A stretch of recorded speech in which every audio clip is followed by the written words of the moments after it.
Good afternoon and welcome to Rebels Radio latest outside broadcast. You find us here at Robert Parker Stadium. I'm joined by Mick. How are you? Good afternoon. Rather well. Long drive down, M25 chock-a-block as usual, which surprised me a little bit for a Saturday, but I'm used to coming off a lot earlier and disappearing to Beaconsfield, and it's been rather fraught, but I got here for about 12:30, so not too bad. And we've got Heathrow behind us, so if you can hear aeroplanes taking off, they're about every 60 seconds at the moment. Apparently you can actually see this stadium from Terminal 4, as you certainly can from a lot of aeroplanes leaving. If you're joining us and wondering what's happening with the teams and where are they, you may forget that all senior football today is kicking off at 3 in memory of those victims of the Hillsborough disaster. So the teams are not as yet out on the pitch. We are just waiting for them. There's a number of fans all gathered around the entrance. We're sat in the seated area, about on the halfway line here at Robert Parker Stadium. There's a slight hill on the slope on the pitch from left to right as we look, and on the left-hand end there's a huge amount of fuel. What would you call them? Fuel tanker type things? Fuel tanks. There's about 12 of those by the looks of it. Absolutely massive.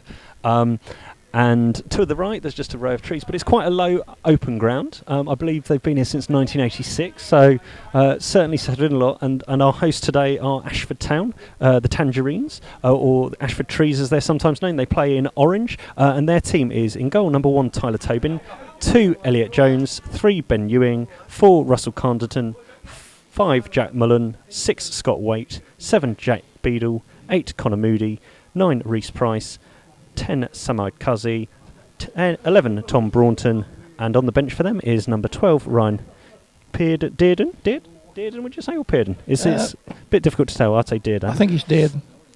Number 17, Jake Tyler, 14, Jim Mann, 15, Alex Fisher, and 16, Clark Thorley. And now the Rebels team, in goal, number 1, Jake Somerville, 2, Sean Fraser, 3, Ryan Parsons, 4, Guy Hollis, 5, Dave Woosley, 6, George Short, 7, Johnny Dyer, 8, James McClurg, 9, Ed Smith, 10, Warren Harris, and 11, James Dobson. And on the bench for the Rebels, number 12, Ben Edwards, 14, Gareth Risbridger, 15, Jake Parsons, 16, T. Duff, and 17, Adam Cornell, as the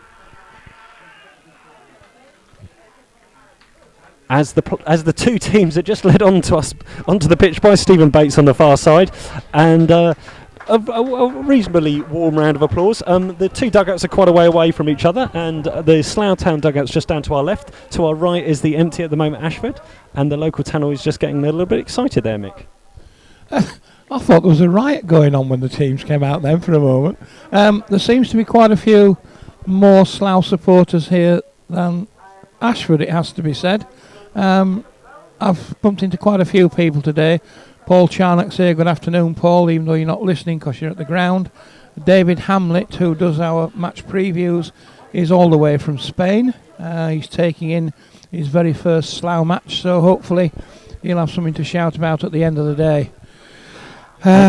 It's quite warm. And a number of the Rebels fans have done their annual walk, normally to the last away game of the season in aid of charity, but today they walked from Wexham Park in Slough, the 9 miles, 10 miles apparently. They left at 10:30. A number of them, I think it was about 10, made their way here and got here for 1:30 for a well-earned pint. And so yeah, there's already been some hard work done by some Slough followers today. That's why 1 or 2 people were looking a bit haggard in the car park earlier. I wondered why. I wouldn't like to talk about why people are haggard in the car park. The managers are just exchanging pleasantries down in front of us. John Underwood's brave choice of shorts. It's quite cold.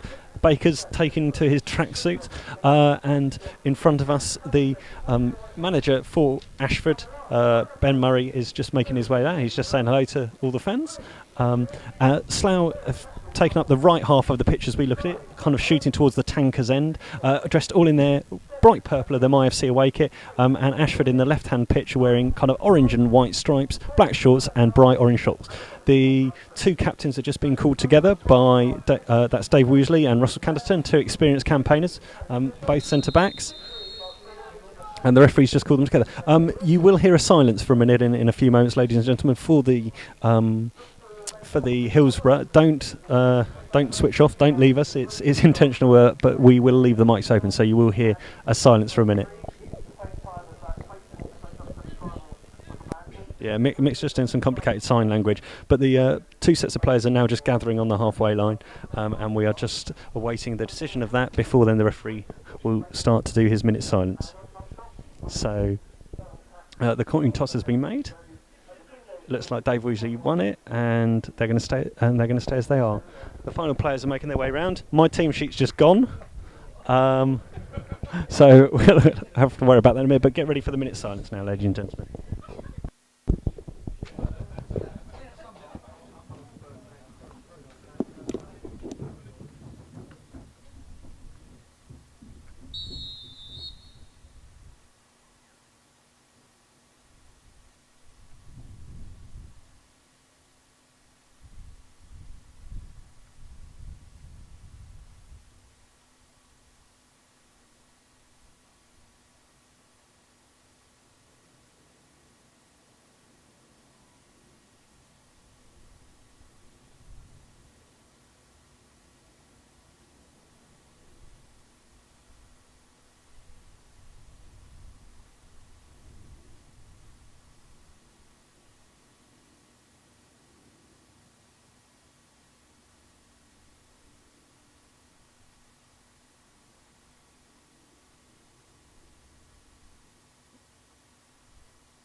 So that's the minute silence completed. Observed very well here, Mick. Excellent. Nice to see that sort of thing. Very respectful. 25 years today. I still have managed to lose my team sheet, and there's quite a lot of noise coming out, and the Rebels are just making their way. They are shooting up the hill. Slough will be shooting from right to left. No, it's all right, mate. You just write on it if anything important or exciting happens, as I'll see if any of these kind gentlemen just talk for a minute. I'll see if any of these people can get me a thing. Sorry, it wasn't 25 years ago today. It was the 15th. But he's trying to get his team sheet back now. He's John. Some poor chap's been. We've got the battery plugged in, so this guy's got to. This guy's going to fall over the lead when he comes back. I've now got my team back. We're winning one. As the Slough fans move down towards the left-hand goal by the tanker end, and there's certainly a lot more of them than home fans, I think, and we're off. And immediately the ball's hit down by Ashford into the Slough left-hand town corner, but seen safely out for a goal kick. And Adrian, who is going to be joining us for the second half, the winning captain of the quiz last night, just waves. He'll be joining us all in the second half. He's got loads of interesting stats, believe me, ladies and gentlemen. It's going to be a fascinating listen. Join us after half-time. Yes. As Adrian's going to be joining us. But at the moment, Somerville dressed all in red. It's about to take a goal kick. The Tangerines are quick in their mark to put their flag up first before the Slough does, as the kick goes solidly all the way through, straight to the young Tyler Tobin, coming to the side quite recently, Tyler, in place of the rather old Macca, who used to be around consistently, but he's just taken the kick. He's kicked it. The pitch here is not the friendliest. It's got quite a little bit of grass on it. I think they've tried to leave that on there to take out the bobble, but it's still quite a difficult pitch, I would say, to play good football on. Mick. And it's quite dusty as well. I came down behind the goal at the tanker end, and the keeper was pushing up a pile of dust as he dived. And Dobson does well to just shepherd out on the left-hand side the ball, and immediately throws through towards McClurg. McClurg almost latches onto the end of it, but it is well cleared in the end by Carnton at the second attempt, and now Woosley's in retreat towards his own goal, safely puts the ball out in the direction of the Ashford dugout, and it is a throw to them. We have played a minute and a half here. It is Ashford 0, Slough 0, and the wind is really picking up, Mick. I'm getting quite a lot of wind lash over here. I think you're more likely to blow away than I am, but it is. I think there could be a number of reasons for that, but let's not talk about this. It's before the watershed. Thank you. Ashford attack down the right, but Hollis makes no mistakes and puts boot to ball upfield long, but headed well clear by Jack Mullen, the young tall centre-back. And the ball now kicked once more up in the air by Waite in the middle of midfield.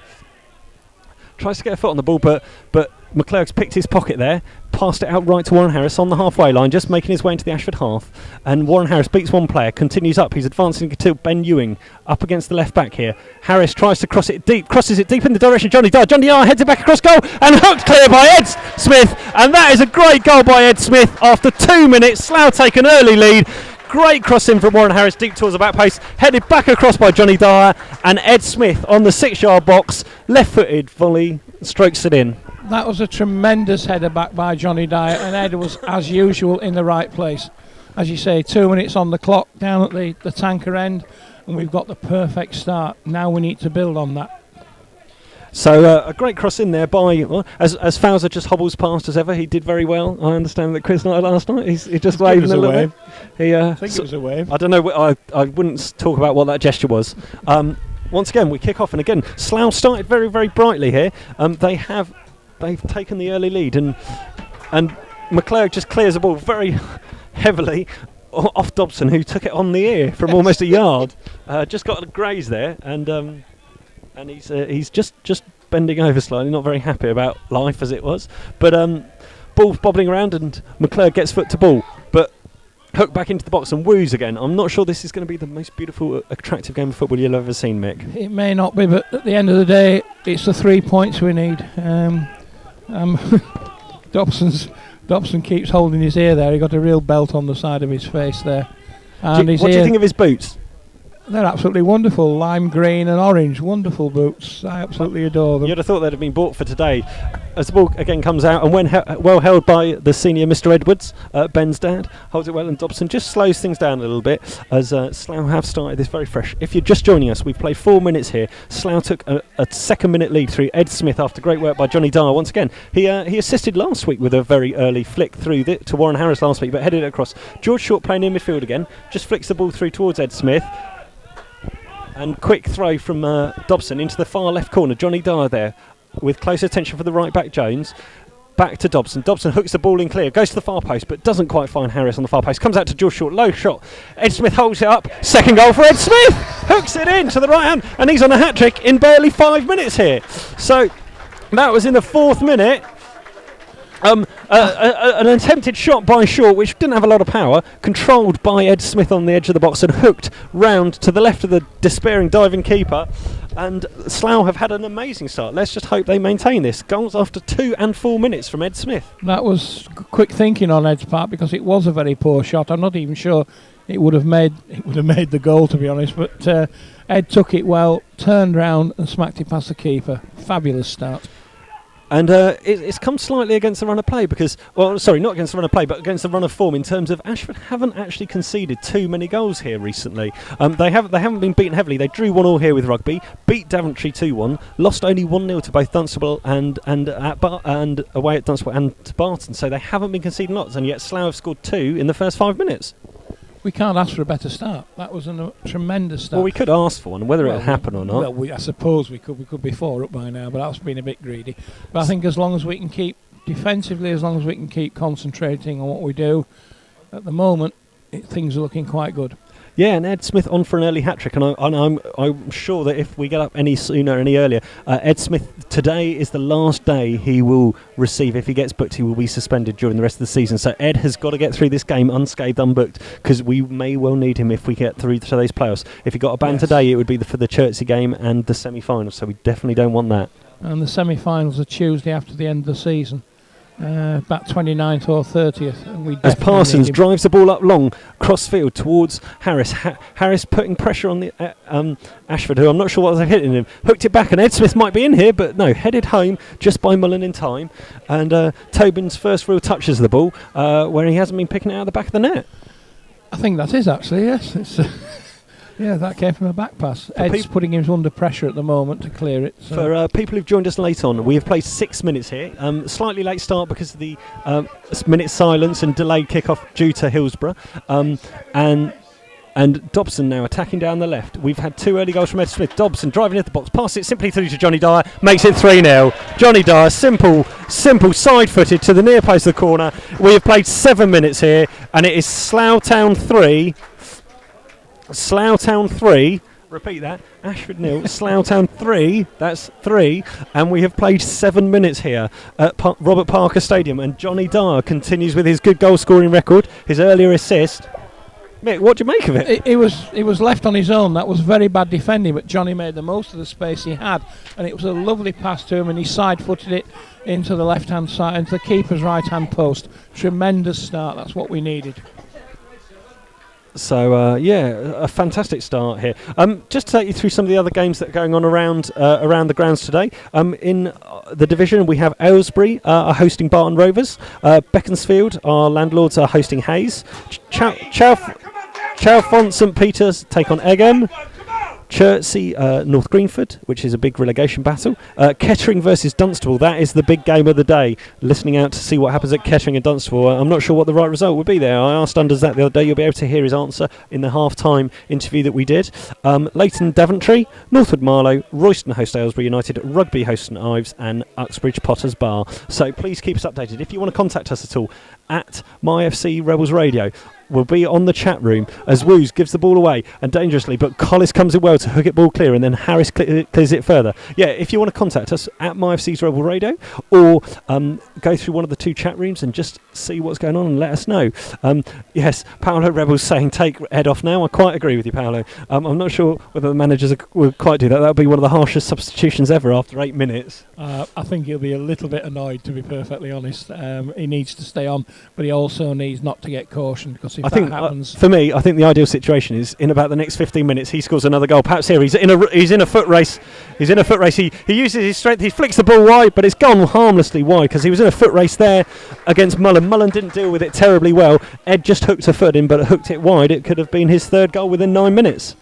He harassed him, and the keeper was dithering there as to whether to come out, stick or twist, and he did neither. And if Ed had just lobbed it over him, we'd have had number 4. I'm losing count. I was about to say, if Ed had got that in, I wouldn't have been at all surprised to have seen Neil and John to have taken that harsh decision. Actually pulled him off, because I think he's been told to make hay where the sun shines. There's once again nice interplay between Johnny Dyer and Scott Harris, Warren Harris, but a good challenge in there by Moody, and tries to bring the ball away, but Fraser's quickly in there, wins the throw and takes it quickly to Warren Harris, who's advancing towards the edge of the box. Mullen's underneath it, and Mullen hooks the ball up in the air. Bouncing around on this hard surface, Fraser in attention. And Fraser now facing towards his own goal. Back to McClurg, still deep inside the Ashford half. Plenty of time on the ball, not under a lot of pressure. Back to Fraser. Fraser inside to Short. Short to Harris, but Harris was missing it, and the ball's gone harmlessly out for a goal kick. Yes, so if you've joined us late, we've played 10 minutes here at Robert Parker Stadium. It is Ashford Town 0, Slough Town 3. Goals in the 2nd and 4th minute from Ed Smith, and a 7th minute strike from Johnny Dyer make Slough 3 goals to the good. Almost a little bit too quick. It's been an amazing start, Mick. It's been absolutely tremendous. They've overpowered them so far. I don't want to push my luck on this one, but they have overpowered them so far. I think they've got into the penalty area once. Has Jake touched it yet? I don't think Jake. Yeah, he's picked up the ball a couple of times. Some quick early other goals in the division. Northwood 0, Marlow 1. A John Bennett penalty. A John Bennett goal as the ball's hooked towards it, but Woos, maintaining his recent form, does well to pass it out to Fraser, and Fraser now hooks the ball up the line, and it will give Ashford time to settle into this game. It's all been one-way traffic to this point. Very much so. Very much so. They've been outclassed so far, and I know we've only played 18 minutes. 10 minutes. 10 minutes. No, we didn't start at 3. No. So no, it's 10 minutes. Slough perhaps playing a little bit like they did start at 3, but because they really came out of the blocks. In terms of squad news, there was one change from the starting 11 last week, with Dobson coming in to replace Jace Parsons, so it's the same half. Dan Simpton's not around today. He's back with Met Police. That kind of mutual agreement is still working quite well, and I understand that Dan Simpson will be back with us for the rugby game next Saturday at Holloway's Park. So the squad fairly unchanged as Warren Harris almost gets played in on the left there by Johnny Dyer, who's started very well and working very hard. Hollis in retreat towards his own goal, hooks the ball over his head and out for a throw-in, and there'll be an attacking platform here for Ashford. So, you had a good journey down there, Mick? So apart from the M25, it was absolutely horrendous, but apart from that, no, not bad. For just over 4 hours, quite nice. Forgot to bring the instructions with me. A corner's been awarded, and Fraser's not very happy because he's saying the linesman, who's all of 60 yards away, has awarded that right from the far side. But he's in line with it, to be fair. And so this will be the first set piece that Slough will have to defend. Let's hope that they don't get sloppy in here. Yeah, we need to concentrate. Ed Smith staying forward on the halfway line. There's lots of players buzzing in and around the edge of the 6-yard box. In swinging corner, there's referee has seen it. referee has seen a foul on somebody in the box, so it's a free kick awarded to Slough, danger over. They're not in any particular rush to take it early, but it's almost a little bit late now. I think the more goals we get, the better. Paolo Rebel has given me some good news. Kettering have gone 1 goal to the good. So that's interesting in that game at Dunstable. Aylesbury United are 1-0 up as well in their match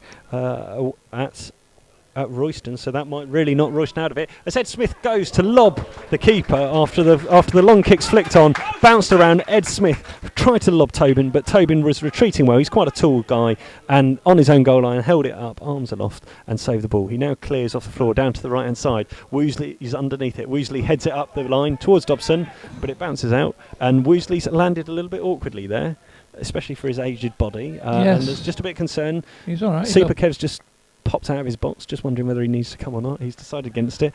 And the right back, Jones, throws the ball long down the line.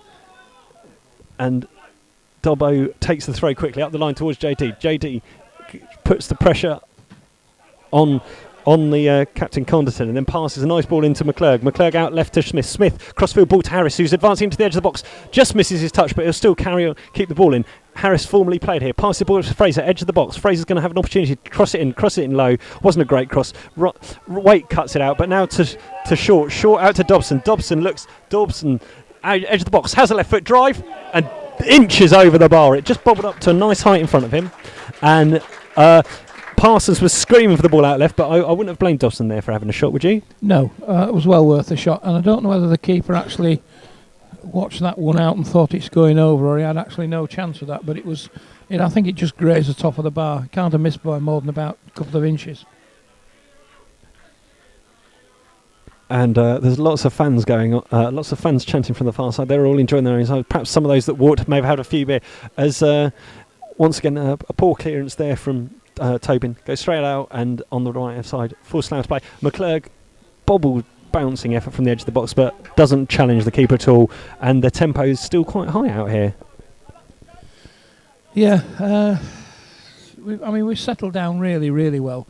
They've had that one corner apart from, and that was a foul when it came across. And apart from that, they've not threatened at all. They look like they are a side at the bottom, struggling for form and struggling. A lot of heads are going down. If you look at them, a lot of heads are going down. The guy on the near side here, Jake Beadle, and his head's down already. We're only a quarter of an hour into the game. Yeah, it's going to be a challenge to pull it as the strong wind holds it up and Short comes through two players and wins the ball, heads it to Warren Harris, who's in centre field, holds the ball up well, pass it to McClurg. McClurg slows the ball down, pass it out right to Fraser. Fraser drills the ball in towards a fast stick, comes out to Dobson. Dobson left-footed shot, but he was in an offside position, but it was well blocked there. And Short's just gone down on halfway. We'll see if he needs it treatment. I think he might have just got winded. He does want some treatment here.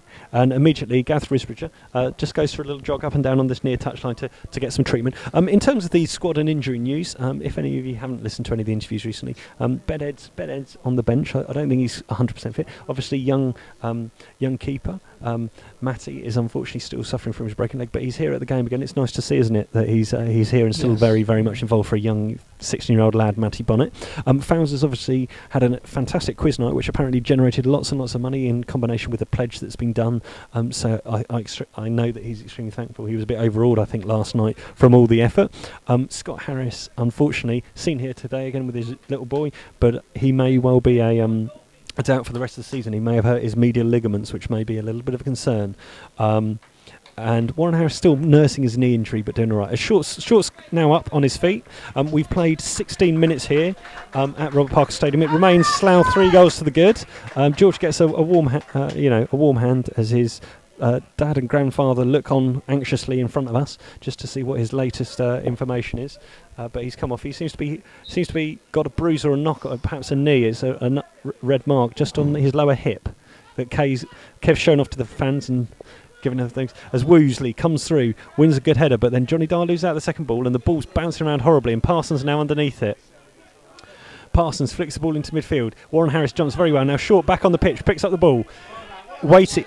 Scott Waite came in well, just took the ball off John Short, and Scott Waite now 10 yards inside the Slough half on the left hand side will have a free kick. We've played 17 minutes here. Some other goals in the division.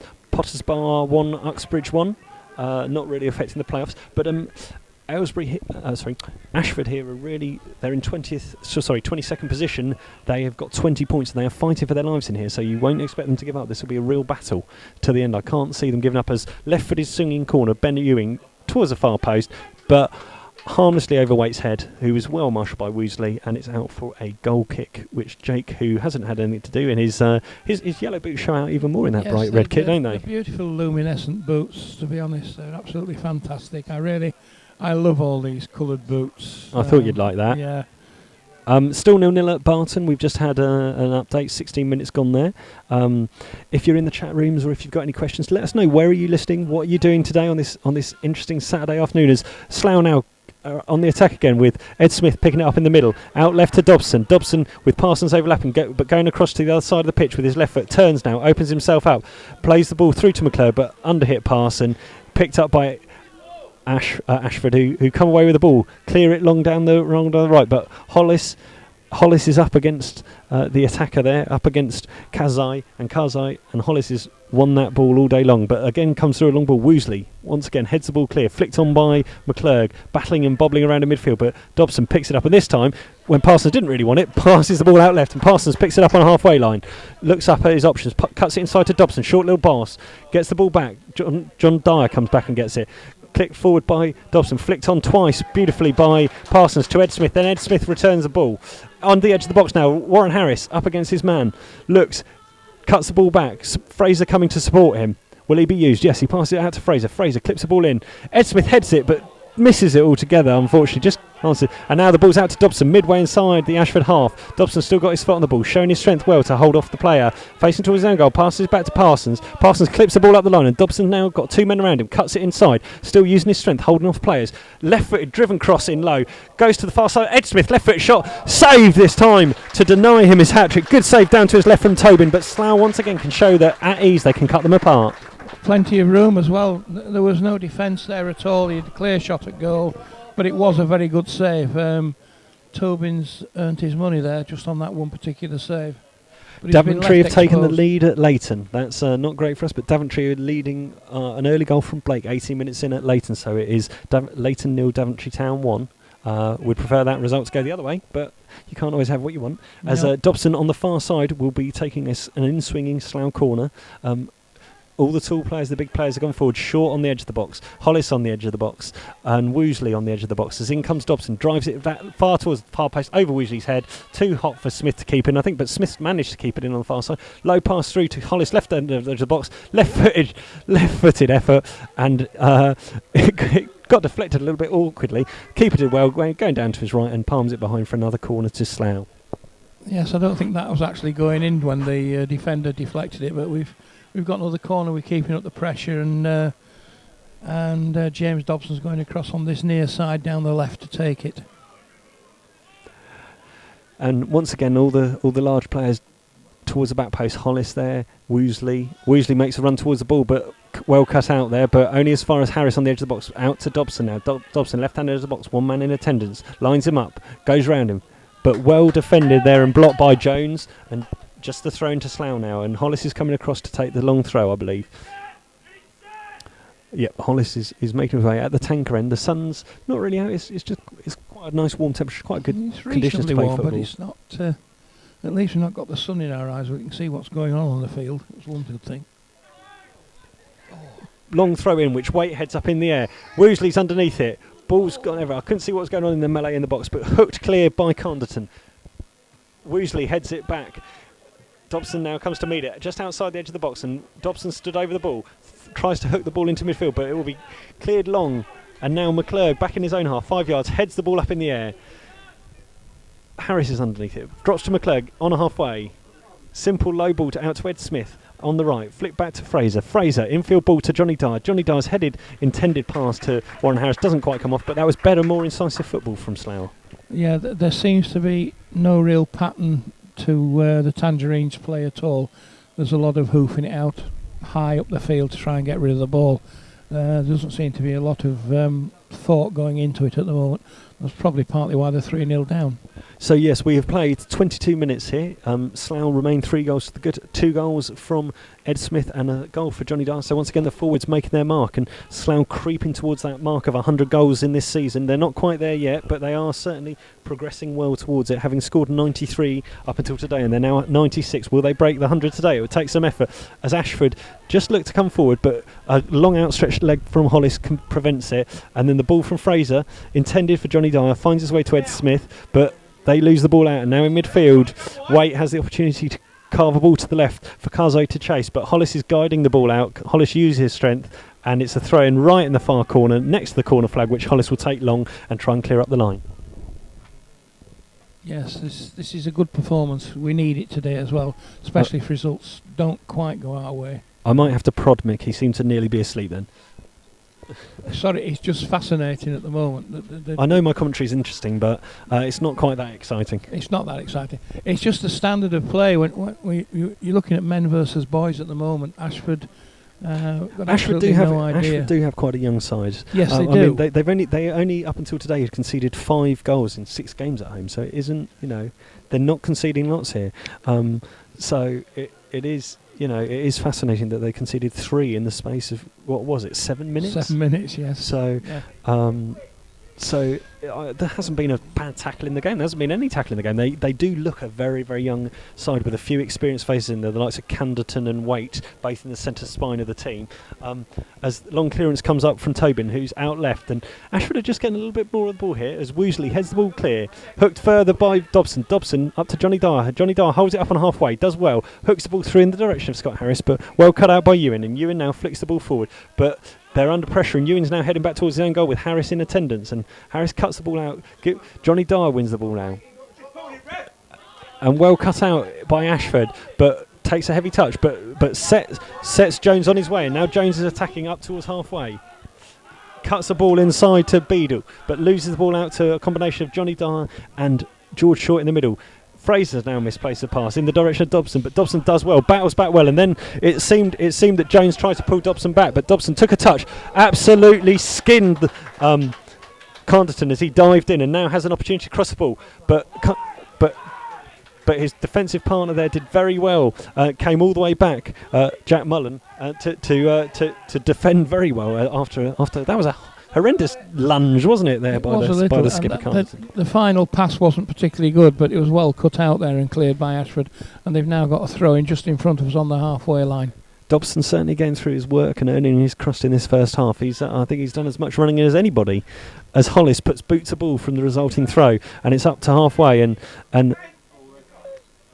now Roberts is Ewing's underneath it, left foot clearance in the direct of Karzai, but that's not a fair battle at all. Karzai quite small up against the tall Woosley, but once again, one there. The ball has rebounded and gone out for an Ashford throw. The local fans are trying to get behind, trying to G their players up, trying to get them going, because they haven't got a lot of positivity out there at the moment, unfortunately. But they are coming back into this game a little bit, Mick. Just a little, but they've not really threatened. I mean, they're down now at the edge of the Slough penalty area. But as now Waite drives the ball in, Woosley left-footed shin volley for, I believe it's going to be a corner kick to Ashford on this near side, and Ashford just starting to do it. And both Canderton and Mullen go forward from the back. Waite as well on the edge of the box. Ed Smith still stood, 2 goal scorers. Wonder what he's thinking about his hat-trick, whether that opportunity he had a few moments ago from Tobin was it, but the corner's going to be taken by the left back Ben Ewing, who will try and cross this ball in. Lots of players man marking towards the back of the box. The referee, Mr. Bates, is in close attendance. Ball towards the fat half stick, but now Jack Beadle's gone to retrieve it. Tries to take on Woosley, but Woosley blocks it, and now got plenty of time to take his touch. Chooses the ball, picks out Ed Smith. Ed Smith tries to make a use of himself, and then Canderton comes and wins the ball and hooked forward, but overhit towards Somerville, and Somerville's early on his bite, looks to throw the ball out to Fraser, who's on his toes. Now Fraser driving up towards the halfway line on the right hand side, passes a simple ball up to Harris, and Harris now up against Ewing, and heavy touch there by Ewing, and it'll be a corner to Slough on the far side, which Dobson will go across to take. And I think just heard that the management team screaming at Adam Cornell to get ready, so I think they're going to take off Ed Smith early to avoid the booking. I think they don't trust Ed that much at all. Also, I'm not sure how it is, unless Johnny Dyer was also holding himself a little bit gingerly, and don't forget he had a knock last week and was replaced, so it'll be interesting to see. I would think it would be Ed Smith. As in comes the in-between corner, Woosley slightly off balance, and again landed a little bit awkwardly, but Canderton did enough to physically push him off and just flicked the ball just too deep and off for a goal kick. So I think it might well be Johnny Dyer coming off. Could have been a risk to play him. Maybe he had an injury, and they thought they'd try him for half an hour. I definitely think it's Ed Smith. Ed Smith, they're gesturing. Ed Smith's gesturing that he's going out. Ed Smith's leaving. But it'll be interesting because I don't know how Ed Smith will get home, because John Underwood, who I came with, and Ed Smith, he's not getting home. So Ed looks to be doing that. He did say he might come and commentate and give some verbal feedback on what he thinks of the managers. He's actually smiling as well, so he knows. I think his time's up. Yeah, so it would be safe. It would be, I mean, there was a risk in playing him in the first place, but he's been flicked on now. For God's sake, Ed, don't do anything stupid here. As he just put a bit of pressure on Jack Mullen there. Ed Smith knows he's on borrowed time, so he may well just make that extra effort to try and get this hat-trick before he's taken off in the first half. As Dobson's now up against Jones, and Jones just does well, just knocks it out for a throw-in, and he did actually point to the dressing room as well while he was smiling to death. So. And Johnny Dyer's almost picked up the box, but taken off his feet by Mullen, who seems to have been everywhere. Woosley once again wins the ball, now on halfway with Parsons, back to Woosley. Woosley clips the ball up the line to Johnny Dyer. Johnny Dyer flicked it back in the direction of McClurg. McClurg flicks on. Short's going to pick it up now. Short picks up the ball. Passes the ball back simply to Parsons. Parsons needs to be on his toes here, just down in front of her, 10 yards inside the Ashford half. Drives a long ball across towards Short. Short will back in the air. He jumps underneath it, and Harris jumps underneath it. And it's towards Tobin, punches it, not very hard. Out to Short. Short has the volley, but the referee's already blown for an offside there. And Ed Smith is now going to get substituted. He's not happy. He's not going to be happy at all. He knows it. He's been told about this in the car. He knows exactly what's going on. But Ed Smith's getting substituted. 29 minutes, 2 goals to the good. Ed Smith's going to be taken off. Adam Cornell's going to be given a run out. And that's a superb cameo by Ed Smith. He's done very well.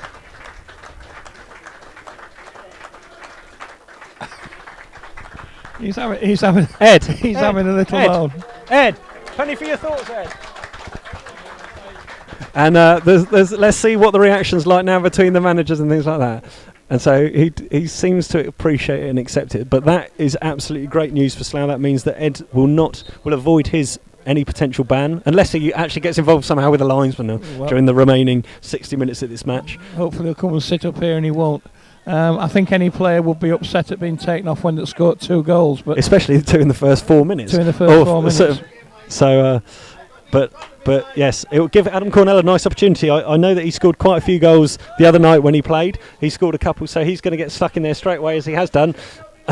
as the scene that a mix-up there, as Cornell was stood over a player on the ball who was trying to play for it. But Waite and Short having a great battle in the middle of the field. But Fraser now underneath it, hooks the ball forward, and Cornell's underneath it. Cornell does a great flick on, but seems to get connected in his head there, and he's gone down quite early. But Harris tries to keep the ball in on the far side. Harris, quite a few of the Slough players have played up here at Ashford before, I understand. I think Harris has originated and come from here. Hollis has already has been here before, so there is a little bit of a connection here with this club. I'll tell you, there seems to be a lack of commitment from Ashford. I'm not wishing them to go kamikaze into tackles, but they don't seem to be going into tackles. They seem to be pulling back. They're almost frightened of Slough at the moment. Yeah, as Ashford now attack down the right, driving in field. First opportunity for Dobson, comes away with the ball in his own half. Just will clip the ball up the line. Clips it in the direction of Johnny Dyer. Johnny Dyer flicks it on, and now Cornell's through on guys. Cornell will have an opportunity to clip the ball over the keeper, but also over the bar, and that could have well been Slough's 4th goal. There was another occasion where Cornell's one-on-one with the defender. The defender didn't seem to want to really get involved. He put it over the bar in the end, but he just wasn't seeming, just didn't want to get involved, didn't want to tackle him or anything. We're certainly way in front on this one. Yeah, I'm just tweeting Slough Town just to let them know Mick's doing the commentary at the moment. He's doing very well. Oh, thank you. As even if he does say so himself, as Tobin clears the ball straight out of play. Fraser's quickly on it, throws the ball in field. Cornell has a touch, flicks it out right. A great ball to Warren Harris, but Johnny Dyer's picked it up, tries to cut the ball back through to Warren Harris, who's returning, and it will be another corner to Slough. 32 minutes played here. Very fast start by Slough, who went 3 goals up in the first 7 minutes here at Robert Parker Stadium. Ashford haven't really threatened Somerville once. They've had a couple of corners. Dobson's now taking it forward, and they're just trying to work out who's going where, as Hollis, Woosley and Short all gather on the edge of the box. If that ball had been played across to this left-hand side, Dobson was free. Again, no defenders anywhere near him. And Dobson now stood far side, left-footed in swinging corner, clips it towards the back post. Tobin, under pressure from Woosley, does very well, collects the ball, lying on his own 2 or 3 yard line, I guess, and just makes his way up. There's quite a breeze in their faces at the moment, Ashford, so I'm not sure how much that's actually playing into their hands. You might not be able to feel it, Mick, because you're not sat on the edge of the commentary area, but it is a little bit breezy as Short just puts a foot in there. Conrtin gives the ball away carelessly, and George Short pokes the ball forward, but a little bit too far ahead of both of the strikers, and the temperature and the pace has gone out of the game slightly. That's a little, yeah. We're definitely in the ascendancy. As Jack Beadle advances down the left forward, crosses the ball towards the far side of the Slough box, and now a cold effort, first effort on target there by Tom Braunton, and that was a better effort from the right hand edge of the box, left foot cut inside, tried to cut it around Somerville, but Somerville was easily able to take it without putting too much effort. And we've got about 12 minutes left this first half here. Slough have been utterly dominant, and the ball's now gone all the way through to the other end of the pitch, and now it's a goal kick to Ashford, who are shooting into the wind but slightly down an ever so slight hill, would you say, Mick? It's slightly down. It's nothing spectacular, but there is a slight end-to-end slope. As the Slough fans are, again, I think they're rather subdued. I think I'm not sure whether they're expecting more goals, as Risbridger just makes his way through. So I wonder whether this will be an opportunity to get him a bit more game time. As Woosley hooks the ball clear in his own half, but returned, and then Hollis does the same. McClurg wins the ball in midfield, and Conrtin wins well, but a flick from Johnny Dyer sets Warren Harris away, and now McClurg, edge of the box, gets tripped, who gets accused of diving there by Conrtin. I don't think it really looked particularly like a dive, but I've seen other decisions given, and thankfully in a situation where it's 3-0 up, I think they're a lot easier to take, as Johnny Dyer makes his way all the way over this pitch. Ryan Parsons is going to take a throw. And that's one of the first free kicks of the game. And we didn't get it. The bolder member of the management's team still isn't happy with it, despite being 3-0 up. Johnny Dyer takes a touch on halfway, flicks it back to Dobbo. Dobson picks up the ball, blocks the ball again, and flicked on by both Cornell and Dyer. And Dobson's challenging in the far corner, but no nonsense defending this time from Mullen, who puts the ball safely out the ground. And it'll be an attacking throw to Slough, which Parsons looks like he's going to take. And that's gone miles out the ground, so we're getting a spare ball. I think that nearly hit Terminal 4. Yes, it wasn't far off. I think he's brought the plane down somewhere. And Underwood rolls back the ears, plays a lovely lofted pass down the line to Parsons, and Parsons will now throw the ball in far side, short to Dobson. Dobson now with one man up against him, plays it short to Parsons. Parsons now on the far side, very congestive out there. Dobson flicks it back to him, but kind of ran out of space and ideas there between the two of them. They managed to confuse the situation a little bit. Yes, just for once they've run out of ideas. It has gone a little bit flat, but I think the 3 early goals has taken the sting out of the game. Sorry, how many early goals? 3. 3, good. I just was checking you did say 3. Yeah, Sounded like 2 to me. No. Well, we'll listen back later. As the ball's bounced around in midfield, Waite flicks the ball on, but Parsons now underneath it, and Short now will hook the ball forward. Ball bounces to Johnny Dyer. Warren Harris now has an opportunity in midfield, driving the ball towards the edge of the box, tries to run out, force himself out right a little bit further than he'd kind of need to, and tries to cut back, doing a few tricks, and unfortunately runs the ball fully out of play for a goal kick. He dribbled it out himself. Yeah, I think he was tricking himself more than the other team at some points there. Yes, he was. Welcome to any of you joining us for the first time. I hope you're enjoying it. Slough have got 4 games of the regular season, including this one remaining. They are at home and entertain Rugby, which will be a top-of-the-table clash next Saturday, followed by a short trip to Aylesbury on Bank Holiday Monday, and then the final game at home to Chertsey, who are towards the foot of the table and will be looking to try and avoid relegation, much like Ashford.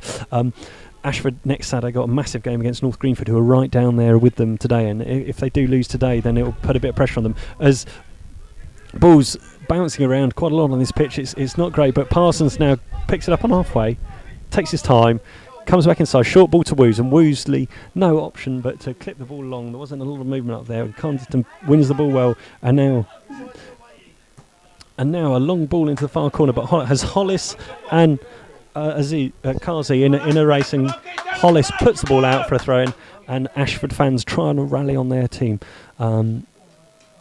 It's just difficult to explain now, really. 3 goals up, you'd expect everyone to be absolutely buzzing, wouldn't you, Mick?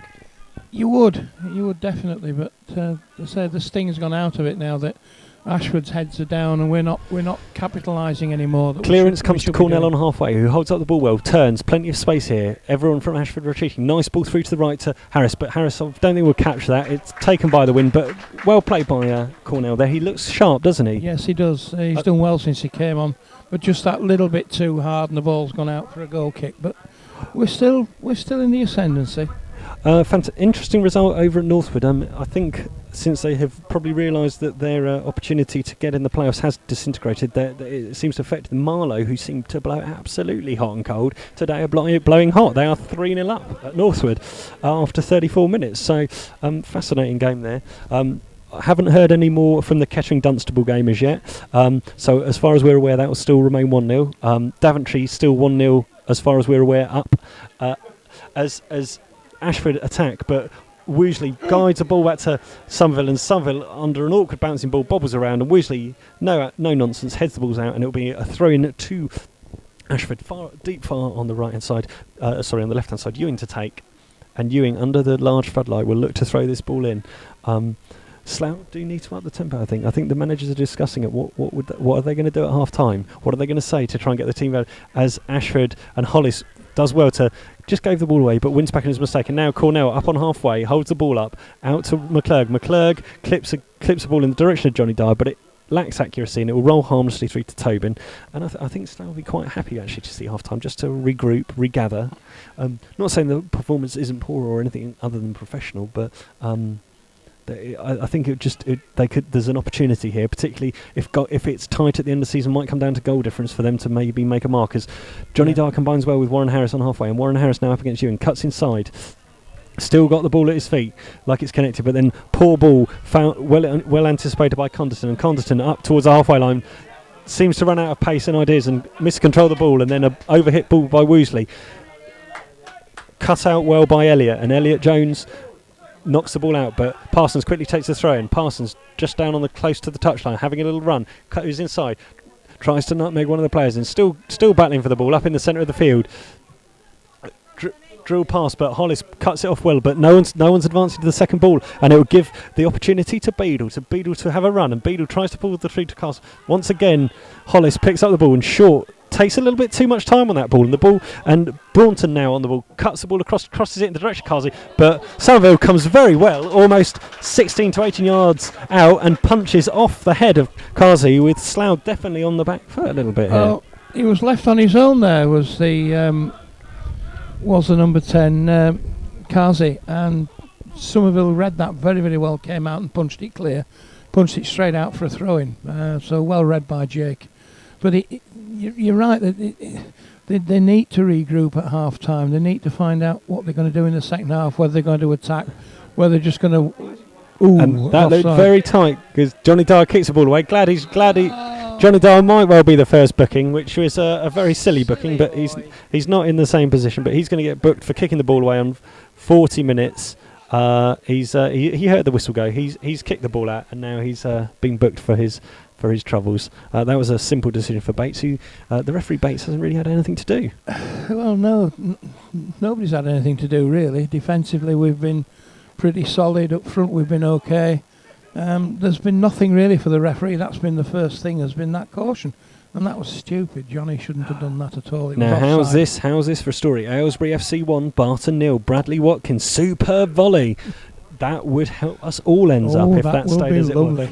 As once the ball's find its way through to Somerville, and Somerville urging his players forward. We've played 42 minutes. It remains Slough 3-0 up here And there's a chant goes up on the far side for Aylesbury, who kick from Somerville out to Harris. Don't kick the ball away this time, Johnny. As Harris finds Johnny Dyer who was adjudged offside, and Neil's Baker's screaming at him not to perhaps verbalise what he's feeling inside his head about controlling his inner voice. I think yes, I think it would be wise that if we've managed not to get one of our strikers booked by suspended, it would be very good to avoid getting the other ginger-haired striker. Avoid it as Short deals with the clearance well, and then McClurg battling hard, and but the ball is all of the other side of the pitch. We can't see whether that's gone out or not, can we, Mick? No, we'd have to take the linesman's word for that it was out of play. But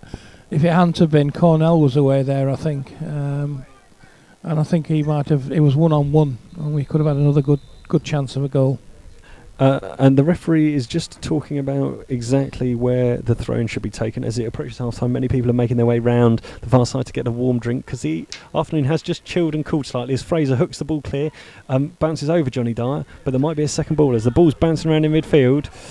A high ball in the direction of Carsey and Woos, but Parsons gets in a foot and hooks the ball clear, but picked up on halfway by the right back Jones, and Jones plays a long ball through to Carsey, but Woosley picks it up. Now in midfield, Moody's on the ball. Moody tries to flick a ball through to the left, but cleared by a combination.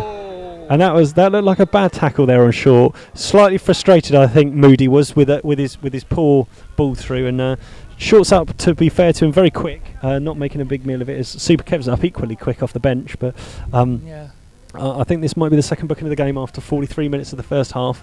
A booking, yes, to Moody, who's been booked in the 44th minute. So some wag in the crowd said, "Come on, ref, he only gets a fiver." He's just been cautioned. It's going to cost him 25 quid probably.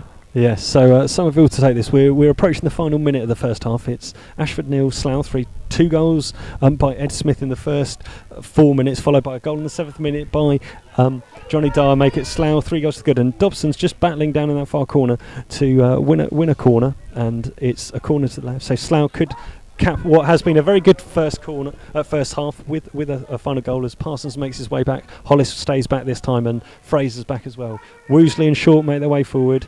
McClurg says Hollis go forward.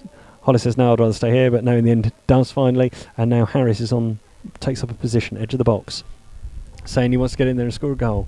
Harris stays on the edge of the box. We're waiting for Dobson to deliver the ball out swinging left-footed.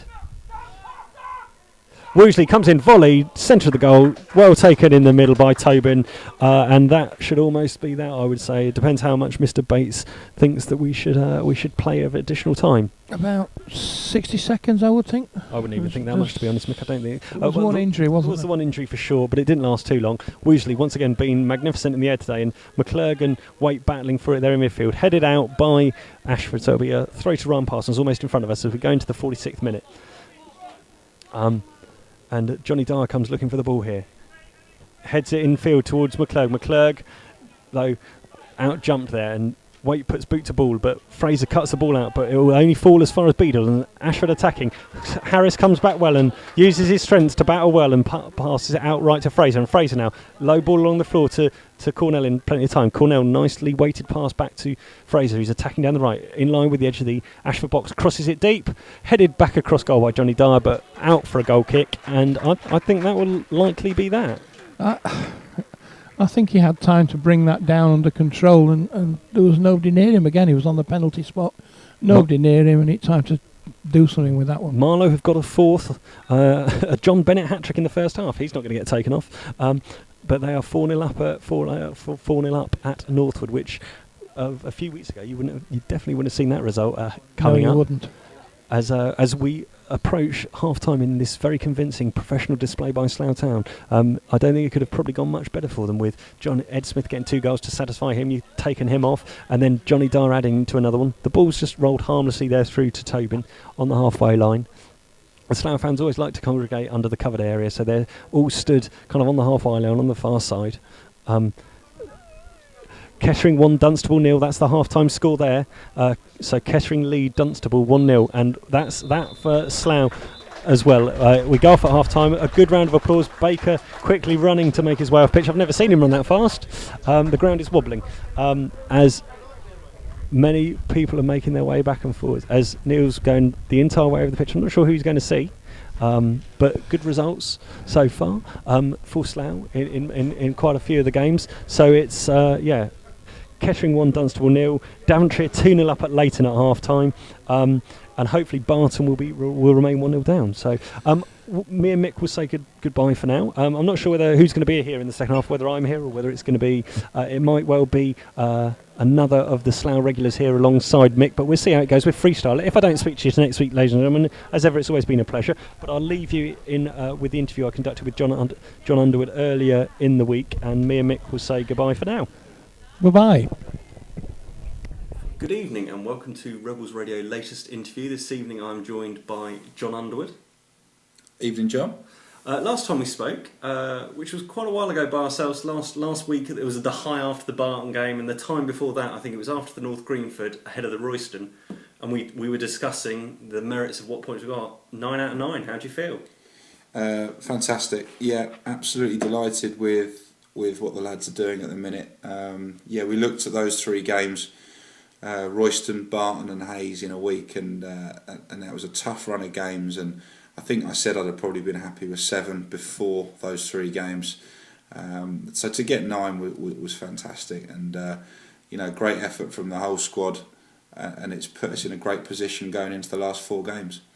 Yeah, it was a tough game Saturday at Hayes. Early goal, thought might have gone and turned, the tide might have swept them away and dealt with them, but they were a tough team. You had a bit of a different approach to them. Is that only going to be for Hayes, or do you ever think about having different approaches for some of the other teams in the league? We've always been quite set in our ways, to be honest. We play the way we play, and we hope that hurts teams more than they hurt us. I think when you come up against a side who have caused, certainly myself and Neil, when we got them in previously and again this season, they've caused us problems with the way they set up. There's only so many times you can take getting beat by a side before you actually think, let's try something a bit different. So we did, and I think that contributed to the win. I think we got it right. I think we're pleased with what we went with. The lads have obviously still got to carry it out on the pitch. We started the game really well. I think sometimes the worry when you played Thursdays, you start a bit flat, but we started fantastic. First 20 minutes played ever so well. And we had chances to put the game out of reach, and although we weren't under too much pressure throughout the game, as it stayed at 1-0, you just never know, and anything can happen, and one mistake and we could have dropped points, which would have been a disaster for us. But we got a bit flat at times as the game went on, but the lads have put a tremendous amount of effort in at Barton, and it does take it out of your legs. So all that mattered was getting the win, and the lads did a great job to get that. And so I think you gave the majority of them a good and well-earned break on Tuesday night? Yeah, I think all those that played, played both games really, had the night off. But we had some lads get some games. So Gareth Risbridger and Adam Cornell played for Binfield. They had, I think it was a 5-1 win, and Adam got 2 of those. Had good reports on both of those two. Steve Duff played up front for Badshot Lee. Again, got a 90 minutes and did well. And Jake got through his first 90 for a long time. Jake Parsons for Flackwell Heath. So yeah, those lads have been on the bench over the last couple of games. So it was Jake got a 45 on Saturday. So yeah, we're just trying to keep everybody ticking over really. But the lads who had played the lion's share of those 2 games desperately needed a rest. So that was the right thing to do. And so what did you do in training tonight to get the focus back for Saturday? Quite a light session, about an hour, no more than an hour. 1 or 2 we protected a little bit. We've mentioned Warren Harris before. He's got a knee problem. There's nothing for him to gain out of training tonight. We're kind of just getting him, game by game at the moment. He's such an important player and he's performing well in the games. So, he's well worth his place, but we need to look after him. So, he didn't train tonight. 1 or 2 others did a bit of a lighter session and only joined in parts. So we're just being careful at the minute. There's not a huge amount to be gained by training. The main thing is getting all the lads in together and getting them together as a group and focusing them on Saturday. So it was important, and we did that tonight. Going ahead to Saturday, what injury or squad news do you have? Not a lot's changed. We'll have the same 16 we took to Barton. Dan Sinton was back with us on Saturday on the bench, but he will be with Met Police on Saturday. So Ben Edwards did a light session, so he'll come in on the bench and give us a bit of defensive cover. Other than that, it's the same squad we've had the last couple of games. So unfortunately, no improvement with Scott Harris. We're a bit concerned. There's only a couple of weeks to go now. He may not play again this season. He's got a medial ligament injury, which is looking similar to what Guy had, and Guy missed a couple of months. So we're hoping that's not the case, but the signs at the moment are not good on that one, and we think he may struggle this season. Well, I'm sure everyone's thoughts are with them. Tuesday wasn't a night off for the management team, though. Once again, for the third time in a week, going to the mecca of football that is AFC Hayes. Yeah. What did you learn about Ashford? Yeah, no, it was good to go and watch that. Ashford obviously won 2-1 there. They're fighting for their lives at the bottom. They're a young side, a couple of experienced players at centre-half who we know, Russell Canderton and Scott Waite in midfield, two players we know well. Other than that, they were pretty young, but they worked very hard, and as you'd expect for a team where they are, they're desperately trying to get points on the board, and they've had some good results over the past month or two, and they'll still hope they can get out of trouble. So sometimes it's better to be playing mid-table times at the size of this time of year, but we've got to go and be ruthless on Saturday, and obviously our need for a win is huge as well. So we'll go there and we'll be looking to win that. Are you any concerns about the pitch over there? I know it's quite hard and bobbly. I think they all are at the minute. We've actually heard that it's been a lot better over there the last couple of weeks. I think they've done a bit of work on it. We saw a picture of it from midweek, and it looked quite good actually. It looked quite green. So fingers crossed it will be okay. We're quite at the minute. We're quite used to pitches being a bit hard and bumpy. There's not many that aren't at the minute. So it's the same for both teams. We're not going to worry about that. So no, we're just looking forward to playing again. Excellent. Are you going to be walking to the game? I understand there's the Slough walk from Wakefield Park, not Wakefield Park. Wexham Park. Wexham Park. Yeah. No, we'll leave that to the supporters. That's great. I know they do it every year. It's a great thing that they do. So no, we'll look forward to hopefully rewarding them with a good performance when they get to Ashford. But no, we'll be taking more traditional routes and taking the car, I think. And who out the joint managers is the brightest? Tomorrow we're going to find out. I think that's a pretty easy one. It's definitely me. Neil's. No, Neil. He's headed too many balls. Yeah, I think we both have to be fair. We're the management team for the quiz tomorrow. We're all there. Apart from Trent's at a wedding, so but there'll be Mark Betts and Kevin McGoldrick, and there's not an awful lot of brains there, but we'll give it our best shot. Brilliant. Well, I'm hoping that many people get down there. Final mention, this is Ed Smith's last game on potentially 9 bookings before he goes to 10. What are you going to be saying to him before the 90 minutes starts? Just what we say every week. Don't do anything stupid. To be fair, he's been great recently. He's been very sensible in how he's played the game. He knows how much is at stake. So he's playing well. So we need to keep him in the side. He's our top goal scorer. He just needs to be sensible. So I'm sure he will. We've got no worries about Ed. Final question: what do you want the score to be at Kettering Dunstable? I think a draw. I think we're first and foremost we want to make sure we're in the playoffs. So obviously we want Kettering to drop some points. But naturally we've still got half an eye. If we won 4 games, we'd have an outside chance of winning it. We've had a chat tonight again with Neil. We talk about it regularly.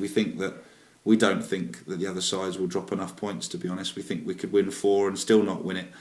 But, we'll try and do our bit. If we win all 4 games, then it gives us if we don't win the league, it gives us a chance of a home semi-final, which is no bad thing to have a home semi-final midweek. So we're just trying to hopefully get in the playoffs and hopefully get in on a good run of form. Well, thank you very much for your time once again. I'm sure you'll see a lot of familiar faces tomorrow night at the quiz, and then hopefully a huge amount of rebels will make the short journey across to Ashford to cheer on Slough to another 3 points on Saturday. Let's hope so. The support has been brilliant recently, so let's hope there's good numbers there again. Thank you very much, ladies and gents, and we'll speak to you soon. Cheers, John. Good evening and welcome to Rebels Radio latest interview. This evening I'm joined by John Underwood. Evening, John. Last time we spoke, which was quite a while ago by ourselves, last week it was the high after the Barton game, and the time before that I think it was after the North Greenford ahead of the Royston, and we were discussing the merits of what points we got. 9 out of 9, how do you feel? Fantastic. Yeah, absolutely delighted with what the lads are doing at the minute. We looked at those 3 games, Royston, Barton and Hayes in a week, and that was a tough run of games, and I think I said I'd have probably been happy with 7 before. Welcome back. I hope you have enjoyed your half-time break. I know that interview with John Underwood was going round and round in circles. Oh, don't worry about hearing me. You'll be fine. You'll be all right. You can hear me still. I'll just shout lots. Just give your wires a wiggle. It sometimes works. Don't know. It'll be all right. Can you hear me at all? No. Oh, okay. Don't worry about it, Adrian. We have got the right headphones, but just do that and then you can hear anyway. You'll be all right. As you can probably hear, some of the players are just making their way back out. Adrian's joined me. How was the quiz last night, Adrian? Yeah, it's good fun. Quite a few people turned up. We raised a fair bit of money for Adam Fowler's appeal, and our team somehow managed a fluke of a victory last night. I don't know how. A few old heads and a few young heads, but we bluffed our way through. And so was there plenty of people down there? Yeah, there was about, I think there was 12 teams in total in the end, and about 7 or 8 teams had 8 people. Good turnout. Everyone had a few drinks, raised a bit of money, and took the mickey out of the management team. That's really good. You can't blame them, particularly for that last point of taking out the mickey out of the management team. I'm sure it was all very well humoured, and quite a lot of walkers this morning. Have you been given any massages? Definitely no massages. I think there was about 7 or 8 walkers today, and I think because it's an early start on a Saturday, it's quite cold as well, and people are busy. But they've done well to walk. I believe they're doing a collection over on the far side, getting money. So if any of you on the radio want to come down and offer any money to that collection, if you do, I'll match any of that money. And if you come here, it's coming round. It's behind the goal. Oh, I can see it. Who's got it? Is it? There's Radders and is it Tom Leafy? Yeah. Okay. There you go. You see, the money is coming. Okay, so if you want to donate, please by all means do. Slough are out early. They took three quick goals in that first half. It looks like Hollis is still having a little bit of attention on the far side. He came out very early, much earlier than the rest of the players for the second half. It just seems to be limping slightly. I don't think it's to do with his knee. I think it might be his right hamstring, which he's had a bit of issues with before. I think it's probably just a little bit tight, particularly on this cold day. Yeah, it's no protection from the wind here at the RPS Stadium, so if he's getting this breeze coming through him, he's going to be freezing cold. No sunshine today either. It's the only day where the sun's disappeared. No, it was here a little bit earlier, and it's as you say, it's disappeared. Mick has made his way around for a comfort break, and I'm not sure exactly where he is, but he might come back to join us in the second half. So I might leave it to the 2 experts, shall we say, of Aid and Mick to guide you through the action in the second half. Let's hope it had a little bit more action than the last kind of half an hour of that first half, which it kind of took the edge off, didn't it? Yeah, no sign of the Ashford team, so maybe they've just conceded and that'll be it. Yeah, perhaps they have, and you can hear the jingling of the money as it comes round. And that isn't tramps. That isn't tramps. That's people trying to raise money for the walks. No, I think you're right first time, John. It might be tramps. It might be tramps. But that one's wearing a MyFC shirt, so anyone who can afford a MyFC shirt is not a tramp. That was a long-range effort of a coin there, and throwing money at people could work. I could throw the radio, but I'm not sure whether people would approve of that. Lots of Slough fans have made their way behind the goal. It's a very open stadium here, difficult to get noise. It is very difficult to get noise unless you're down the side like the Slough fans were the first half. I think they may congregate there again, just as Ashford Town start coming out. But this is a quite unique ground. It's on... if you've ever flown out of Terminal 4 at Heathrow, you may have actually seen the grounds. So at one end we have a fuel plant. But there's a fuel plant. But so you can't actually see it from here. I told them all in the first half you could see it from Terminal 4. Is that a lie? If you were flying out of Terminal 4. Ah, see, this is where I've set some false expectations here, ladies and gentlemen. I must apologise for that. I have lied to you all.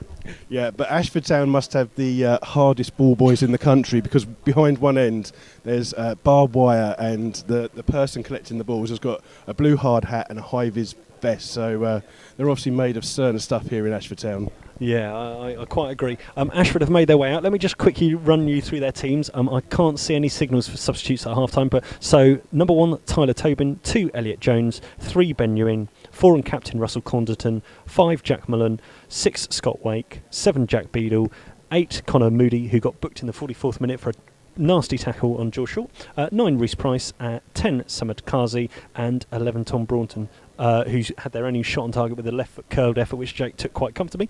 And on the bench they've got Ryan Dearden, 17, Jake Tyler, 14, Jim Mann, 15, Alex Fisher, 16, Clark Thorlby. And Slough have got in goal number 1, Jake Somerville, 2, Sean Fraser, 3, Ryan Parsons, 4, Guy Hollis, 5, and captain Dave Woosley, 6, George Short, 7, Johnny Dyer, who assisted in the first goal within the 2nd minute and scored in the 7th minute, and then also got booked in the 40th, so he had quite an adventurous half, didn't he?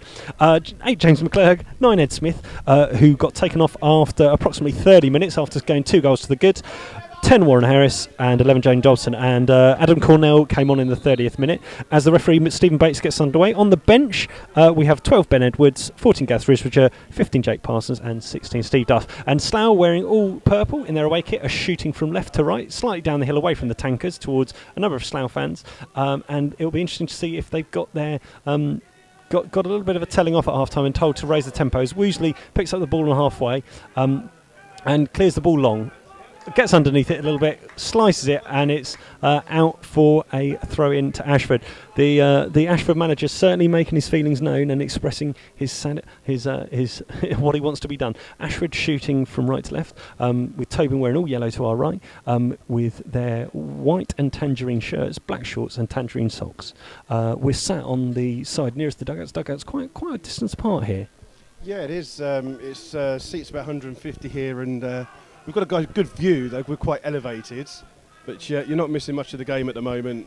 Ashford got a throw-in on the far side opposite their brand new toilet area that was built a couple of years ago. It's almost as big as one of the stands.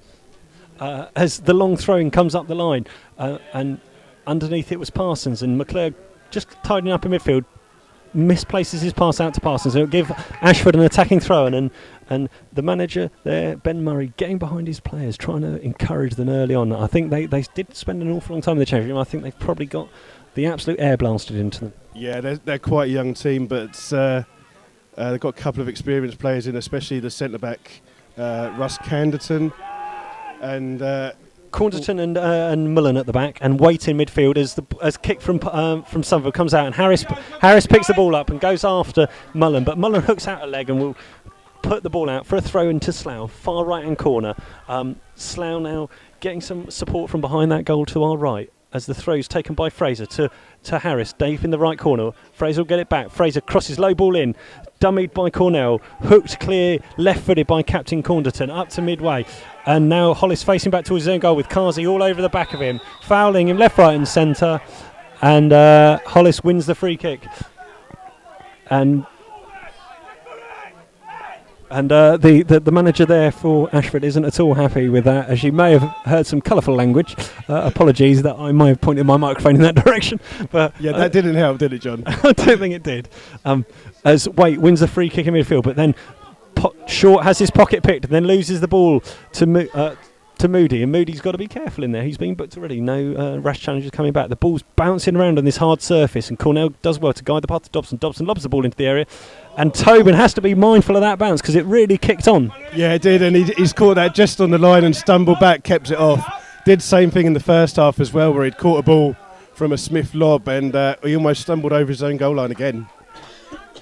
And Hollis, at the second attempt of his header, heads it up to midfield where Waite picks it up for a second, passes the ball through, and now nicely combined, but unfortunately hits Kazi on the back as it tries to play forward. Now Fraser hooks the ball up to Harris on halfway, and Harris skips past Ewing, and Hook comes inside Mullen, and Moody does well. Moody does terribly well to come back and defend.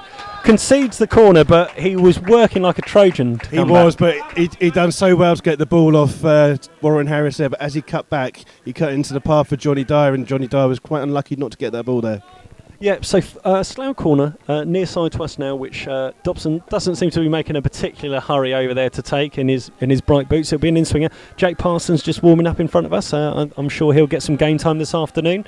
12 new tweets. I'm not really keeping an eye on them. I should be, but I'm being not as diligent as I'd like to know.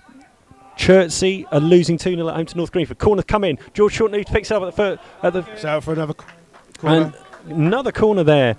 Quick defending there by Elliot Jones as Short battles at the near post. And Mick's come to say something. What are you saying, Mick? Gary said I have to do some commentating, otherwise I'm going to take all my stuff back.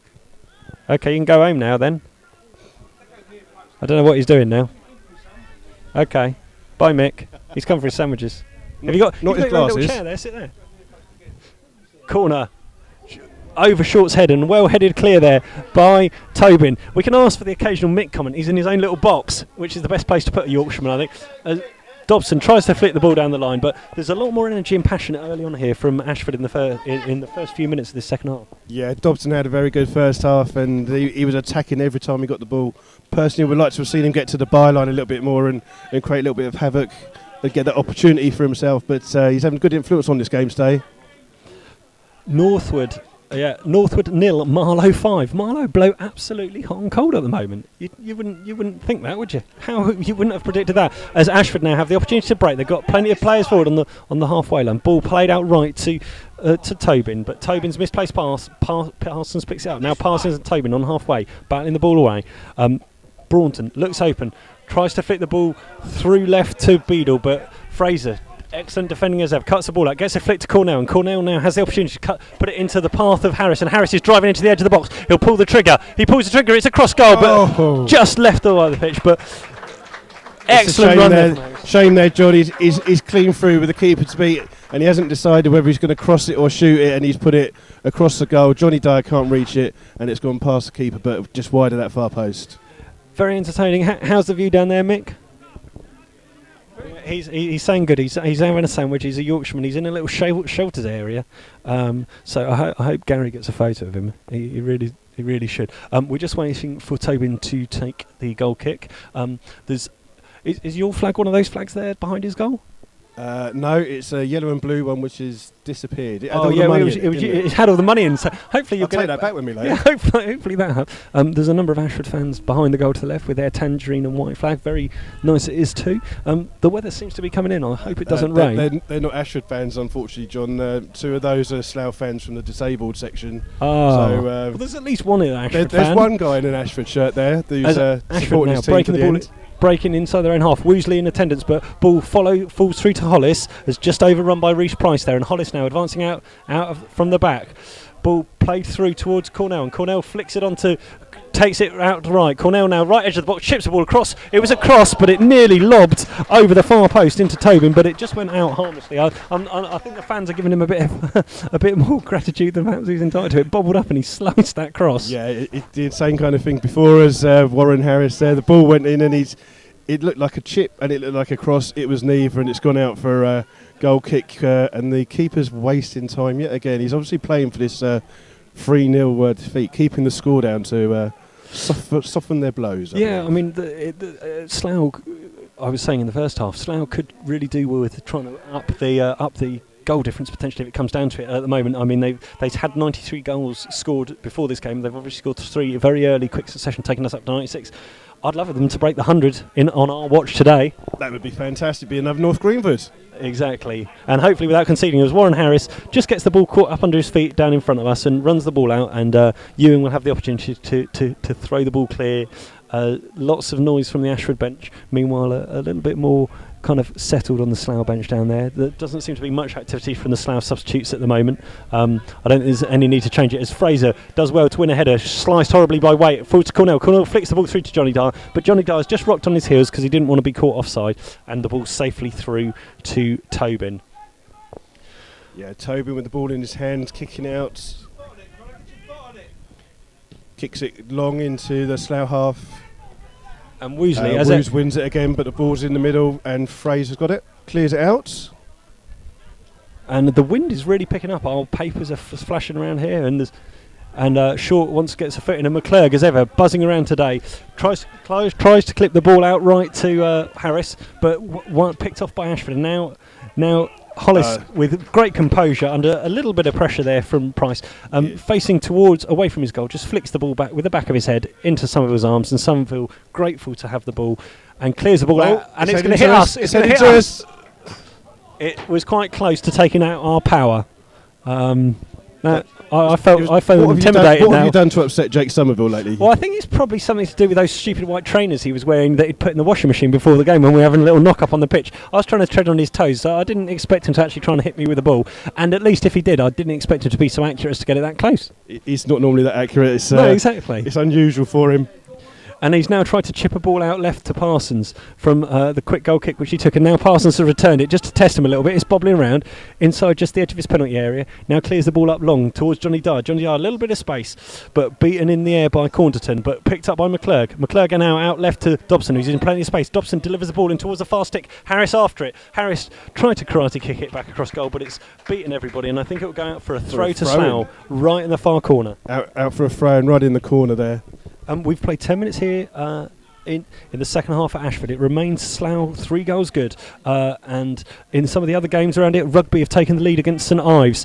Aylesbury United are now 1-1, so there's some other goals. It was a penalty. Apparently Cunliffe was upended, and Seb Lake Gaskins rolls in the penalty to give Rugby a vital lead. Short picks it with the ball, edge of the box, cross out left to Johnny Dyer. Johnny Dyer side foots it in, and it's a second for Johnny Dyer. Great assist by George Short, and that was a goal for the 55th minute. Johnny Dyer picks up his second, a great assist, and that North Greenford score might be on. Yeah, George Short had the ball just outside the Ashford box there. He had plenty of time. No one closed him down, and he's just put a nice little side-footed ball to the wide where Johnny Dyer was, totally unmarked, and he's just slipped it under the keeper as he's come out. Yeah, Royston 1, Aylesbury 1, Rugby 1, St Ives 0. George did a great support there, and we're not just saying that because his family are nearby, because most of the time they'll be saying bad things about him.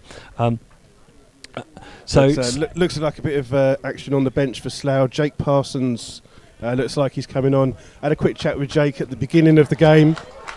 He's coming on for Warren Harris, who's getting a great round of applause from around the grounds. And even Mick's applauding it. It takes a lot for a Yorkshireman to applaud. Even Mick's applauding. Yeah, Jake Parsons coming on. He says his knee's fine. He's just lacking a little bit of match fitness. But spoke to him earlier in the game, and I've told him if he's got the ball out on the left, he's got to cut inside, curl it into the right foot corner of the top of the net. So if he does that, he's got to come over here and celebrate with us. Aylesbury 2, Barton 0. That's good news. It's great news. Daventry still winning though. Yeah.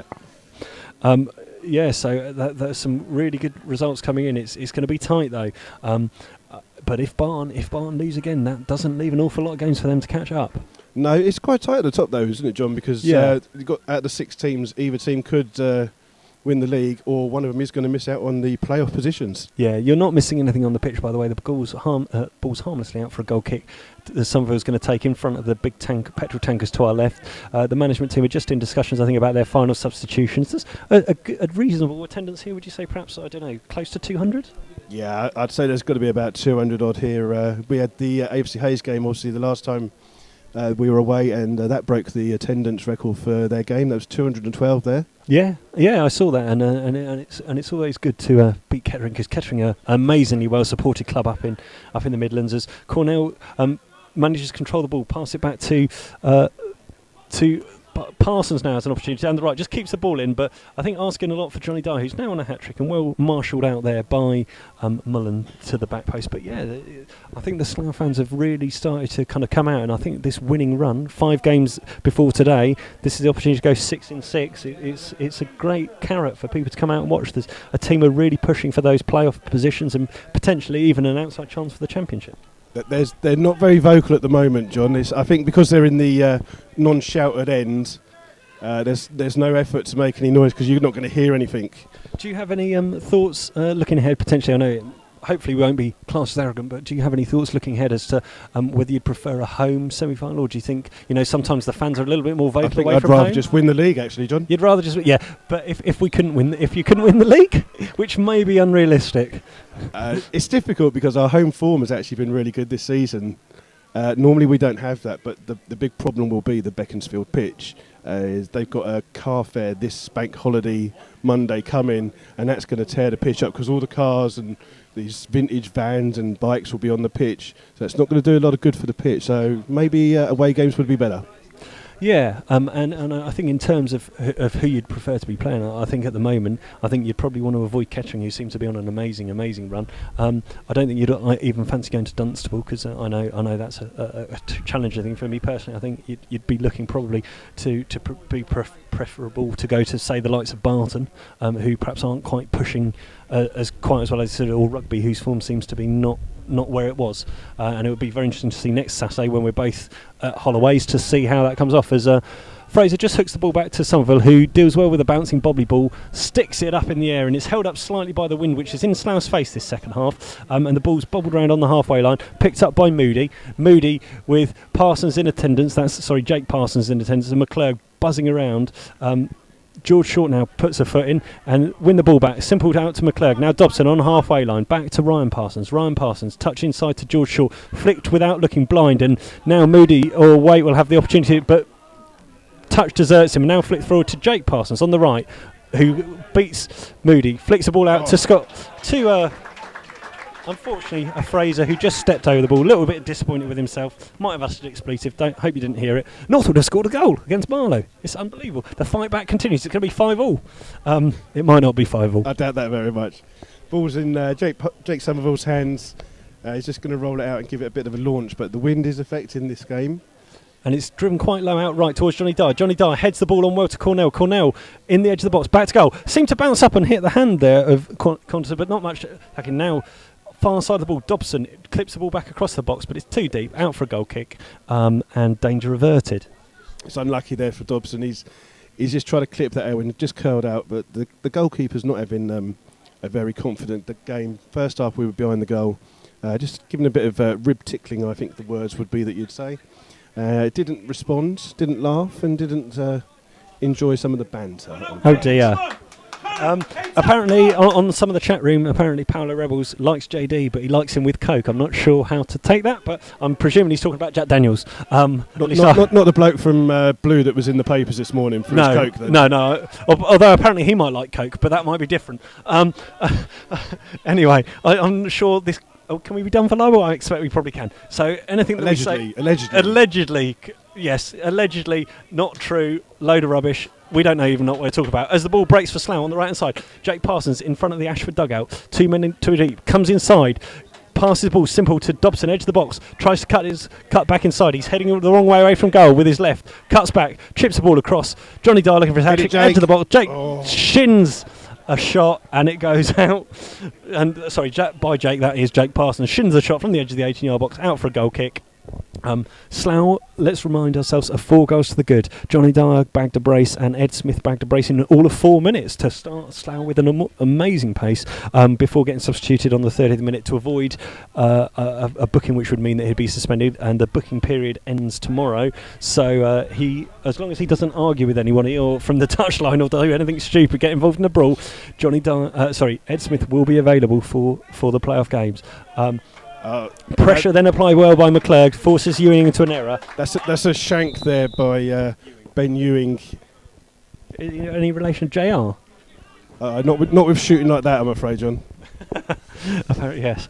Topical references. We have played 18 minutes of the second half. Throw out the line by Fraser, flicked on by Cornell, hooked back in by Shaw, who Cornell's had a bit of pressure put on him there, and then up the line long by Beadle, but only through as far as Somerville. Apologies if this game doesn't sound exciting. It's a little bit bitty. There isn't that much tempo or quality out there as much as there was in the first half, is there? Slough have seen a lot of the ball in the second half, but they're not doing a heck of a lot with it. It's still being broken up in the just outside the Ashford penalty area. That's in danger of killing a car. Yep. That did hit a car, as there was a launch clearance there by Jack Mullen, and it seemed that was the longest and highest today. That was almost like that Dobson shot at Barton. My car is actually over there, so I hope it wasn't mine that you hit there. Yeah, well, if it was, I know who to blame. Exactly. If you find a size 5 football dent in the top of it, you'll know exactly what's going on. Substitution for Ashford coming off is number 11, Tom Brunton. And on Ryan Deardren. Deardren? Is that how you say it? Is that Deardren? Did you say? Is Deardan. Deardan. So that's a substitution after 18 minutes of the second The silence you can hear is the Ashford fans giving him a wonderful round of applause for coming off the pitch. And the Slough fans just making that known, and the irony of it. But I thought he was quite bright, Braunton, when he was on, didn't you?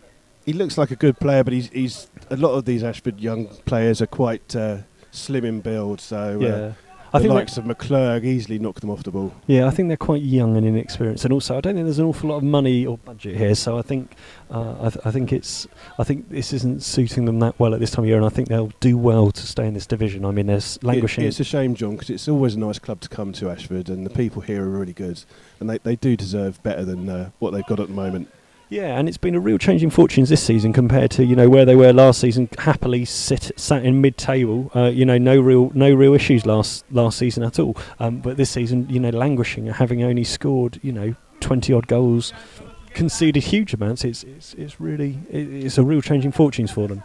But their manager left early in the season, Burgess, and as often of non-league clubs is when a manager leaves, a lot of the players leave and go to another club because they're here for the manager and not the football club. And it's a real shame. I quite like coming to Ashford Town. One, it's local to me. It's only just down the road. And two, always a friendly welcome. Yeah. And a victory, of course. Yeah, you had some interesting stats on that. I did have some interesting stats which went out the window after about 10 minutes. I did warn you of that, didn't I, before the start? Did I or did I not say that? You did indeed. Ashford have the opportunity to drive forward, but Hollis, solid as ever, clears the ball out. What were those stats? Quickly say. The stats were in the last 7 visits that Slough have had here. We've won 6, and of those 6 victories, 5 of those have been 2-1, and the other victory was last season 1-0. So, of course, using that, I predicted 2-1 in the prediction league. And 10 minutes into the game, that was nil and void. And ladies and gentlemen, if you're interested about all his stats, the reason that this gentleman is the winning quiz team captain was just explained to you.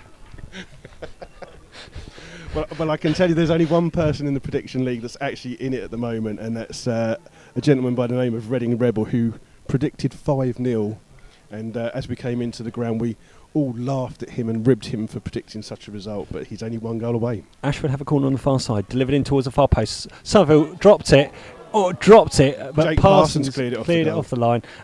But it was offside. And there's the referee's assistant on the far side playing much to. I think Jake's face almost looks the colour of his shirt at the moment, because I know it's blowing around a little bit in the wind at the moment, but that was an example of a keeper who hasn't had much to do in a game. Yeah, it's like you say, it's windy here, it's a little bit cold. He's protected by the massive fuel tanks at the back of this ground, but he should have done better with that one. And lucky that Jake Parsons was on the goal line to clear it off. The ball's heading once again in our direction, but Parsons is underneath it, but Waite does well, picks the ball up, and then a touch there off Fraser's at best chest or worst arm, gives Ashford a throw just down inside the Slough dugout. Looks like Gareth Risbridge is going through his paces, so maybe he'll be coming on in a few minutes. Yeah, Ashford bobbling around in the edge of the box. Slough just seems to have taken the edge off it and the pace of it, but hooked clear by Hollis, finds Cornell, who heads the ball well inside to George Short. Scott Way unlucky. McClurg then just loses possession. Now ball bouncing around. Woosley does well, getting fouled by Kazi, and that's a very slight decision there. Woosley was tussling with Kazi, yeah, and Woosley guided it round. He was just about to clear it, and for some reason, tiny little tug of the shirt. The referee's seen it, and he's given a free kick to Slough, just outside the Slough penalty box, which Jake in his red and green kit is going to kick long towards Dobson. And Dobson just got a little bit on that, but didn't quite get enough. So it'll be a throw in to to Ashford on the far side. We have played half of this second half. We've played 22 minutes of the second half. Slough remain 4-0 up. keep an eye on those other games. If you want to contact us at MyFC Rebels Radio, please tweet us, send us a message. If you're listening out in the States or wherever you might be, Rummy, whatever you're doing, just let us know how you're getting on. Be interesting to see what you think from afar. Send us pictures of where you're listening from, guys. Tell us what's going on. As Ashford quickly take a free kick, but comes to now, it's out for a Slough throw-in. It's very interesting to see what else is going on in the division. I think this result is pretty much guaranteed. Pretty much guaranteed. Now I can't see Ashford coming back into this game, but no. Uxbridge have just got a goal back, and it's 2-2 against Potters Bar. Yes, so some interesting things. We are your live video printer, hopefully. I know you're all sat there looking at the internet. It's a short just a bit to get a foul. The referee was very close to it, and Ryan Parsons steps over it quickly, looks to drive a crossfield ball to his favourite person, his brother. It's Parsons to Parsons time. Parsons back to Fraser. Fraser up the line to Jake Parsons, right on the touchline, quite tight. He does a couple of little tricks, pass it back to Hollis, and Hollis will go all the way home. Plenty of time, taking a bit of pace out of the game, and it's just going to bobble. But Somerville does very well, clips it up into the wind. And Sean Fraser very advanced for Slough, the right back. He's playing like the right winger. And Cornell comes back, challenges well and strong, and does well, but just takes the ball off Moody's foot, and it's out for a throw-in. Risbridge are now stripping off, and it'll be interesting to see. I think they might give McClurg a rest, do you think, or do you think Short if he's injured? Substitution for Ashford happening here. That looks like Jim Mann coming on for 8, Connor Moody. Yeah, Moody booked in the first half, so interesting to see that Jim Mann's now come on in the midfield for them, so they're making sure their substitutes are counted.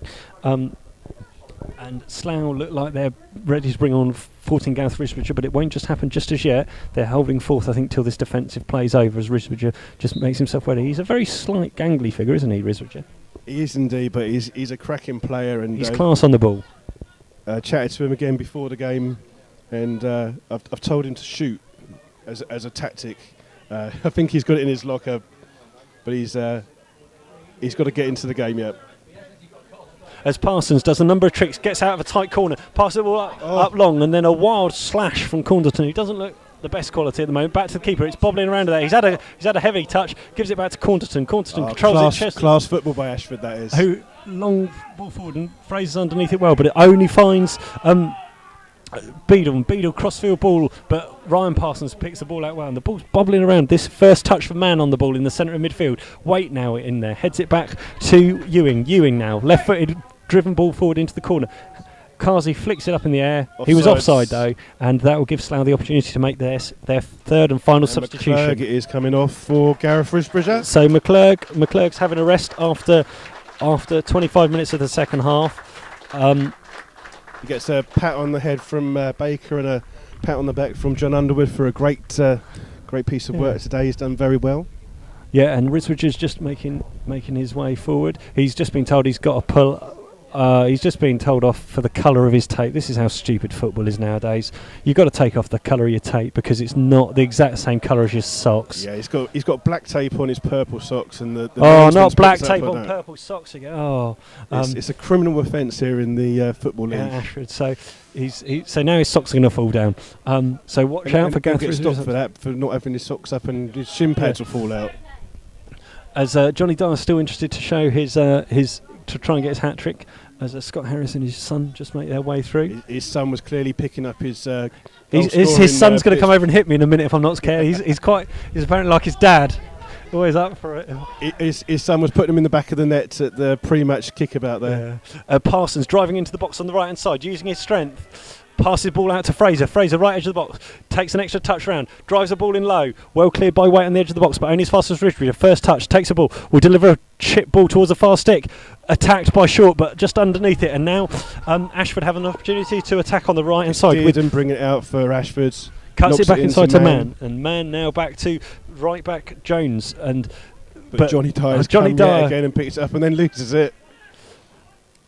The substitutes seem to have raised the tempo for both teams in here, and Ashford lot of space in the middle there for Ashford, back out to Dearden, but Ryan Parsons comes back and picks that one up. The two fullbacks are absolutely immense, aren't they, at the moment for Slough? They you never feel threatened that when they're around. They are very, very competent defenders, but they also really, really support their players ahead of them. They do like to go forwards. Obviously, the management have told them to enjoy themselves and get forwards, but they don't neglect that. Defending there as one of the fans on the far side heads the ball expertly back onto the pitch. Uxbridge 3-2 now. 3-2. It's getting exciting. In some of these, Beaconsfield 2-1 up against Hayes. Egham 2-1 up at against Chalfont St Peter. There's as one of my quiz team members from last night stands in the way, says that we can't see the game. Thanks, Graham. Yeah, so some other interesting games going on around the divisions today as long throw comes into the edge of the Ashford box, and it looks like Johnny Dyer just got clipped in the ear, but nothing doing there as Conrtinue brings the ball away. Ball up to the feet of Price. Price back and now lobs the ball through, but Hollis makes no mistake and takes it right off Kazi's head, and it'll be a throw into Ashford on the far side. It'll be interesting to see how Johnny Dyer plays now for the rest of the match, now that Slough have used all 3 substitutions. If he gets that booking, then he's obviously going to be getting the ban. But he seems to have calmed down, but it's also affecting his game. He's not getting into the game as much as he did in that first half. No, he always plays kind of quite close to the edge, and I think that's an edge that you sometimes lose. And now he's just won a free kick on the halfway line. He almost was arguing in the middle of an Ashford Town sandwich. Yeah, and then he almost argued with the decision, even though the referee gave it in his. That's the sort of thing he could do. He could have a fight in a lift by himself. As the short pass from Ryan Parsons finds Risbridger, now back to Parsons on the left. Parsons flicks the ball up, flicked on by Cornell, falls to Cornell, but then it's out for a corner. Out for a corner somehow. I think it was off the shin of I think it came off the Ashford Town number 4, Conrtinue, as he was on all fours. The ball bounced, hit him on the back, and has rolled out for a Slough Town corner. And Dobson will be taking this outswinging from the far side. Gareth Risbridger's come back. I think he's got some other tape now. I'm not sure whether this is a device to get around the linesman, but Risbridger's on the halfway line and he's now got tape. I don't believe it's a different colour. The corner comes in towards the far stick, and now Jake Parsons will pick it up on the 10 yards outside the box, clips it across to the left, but not far enough to find Dobson, and now it's hooked clear, and there's a defensive job to be done. But Sean Fraser's done it well and hooks it forwards. Johnny Dyer's got to be offside, but the ball bounces off this very hard pitch through to Tobin, and Risbridger's still in the process of putting tape on his boots. He's just defending him, waiting for the defenders to settle in. I'm not sure where the tape is at the moment. He seems to be kind of limping around, battling in the midfield. I think he'll wait for an opportunity as Price attacks down the right for Ashford, up against Parsons. We'll look to cut inside. Left-footed cross towards the far side, but Fraser's there, and Fraser wins the header and just defends with strength to push it out, and Beadle puts him under a little The latest pressure. on the tape gate is he's still only got one leg taped up. I think he's got the tape in his hand, so we'll keep you informed of this great stuff. Johnny Dyer underneath the bounce, but wins the second ball, and him and Mullen having a right old battle at ding-dong up there. Now with short and weight and flicked around, but Risbridger's now with only one leg tape, passed it back to Somerville. It was a risk, but he kicked the ball with his untaped leg. I know. As Somerville now clears the ball up long. Cornell underneath it with 2 Ashford players. Seems to get shoved in the back, but held up well. Good flick to Jake Parsons on the left. Now Fraser inside towards Johnny Dyer. But Risbridger now leaps well against weight. Penalised for being tall, it would appear. That's the trouble with this referee. That's a silly little decision there. He hasn't had as dodgy 5 or 10 minutes as the referee last week at Hayes. No, he hasn't, but the referee does have he's got a weird look about him, an evil look we've discussed. The referee has an evil look. You heard it first here, ladies and gentlemen. That was the content of the first half behind the goal. Superb covering tackle as Kazi had his first sight of goal, but Sean Fraser, who could well be one of the man of the matches, cuts the ball out and then a cross well to keep the ball in there, but Jake Somerville's kind of connected into his hands. Yeah. Just a little bit more danger here from Ashford in the last 5-10 minutes or so, but they've been doing well. There's been a sending off for Hayes, sent off after going over the top of the walls against Beaconsfield, so Hayes are down to 10, which won't be ideal because I think Cass is a good player and he'll then be missing. He'll be missing out for some of those other big games that Hayes have got coming up against some of the potential rivals. As Dobson battling around in the midfield for the ball at his feet, just gets it nicked off him, but the referee gives a pernickety foul now, and he's started to do that a little bit now. There just seems to be a little bit of bitty fouls. He seemed to let a lot go in the first half. He's breaking the game up here, and the thing is, he's not actually saying anything to the players at all. He's not giving them a reason for it. He's just giving these little bitty fouls. And I think the scoreline is must be what's allowing that to happen. Is no one's arguing. Slough are 4-0 up, they're coasting, they don't mind. Ashford aren't going to argue that kind of decision. No. So the result is a Slough Slough free kick, 10 yards inside the Ashford half. Dobson take it, flick towards the pile. Cornell got up very well, but heads it high and wide, and the danger is averted. Just notice, John, behind the goal that Slough are attacking is a I hope is a derelict van, because it's parked behind the goal, just behind the wooden fence. Last time I came here, there was an awful lot of vans there, so I didn't know whether it was perhaps a travelling community or perhaps a van warehouse. I thought it was a van hire place, but this one looks like it's been joy-ridden into the left trees at the end, and it's got moss and everything growing down it. As Woosley, once again masterful in the air, wins that header on halfway. Cornell trying to put himself an awful lot of out. You can't criticise his effort, just come to naught so far. Kazi's away in the far corner with Woosley in close attendance. Woosley sticks out a leg. Now under pressure, got the ball. Carr's in very tight attention, flicks the ball up the line, but only as far as an Ashford player who crosses it into the ball. Hollis flicks it clear.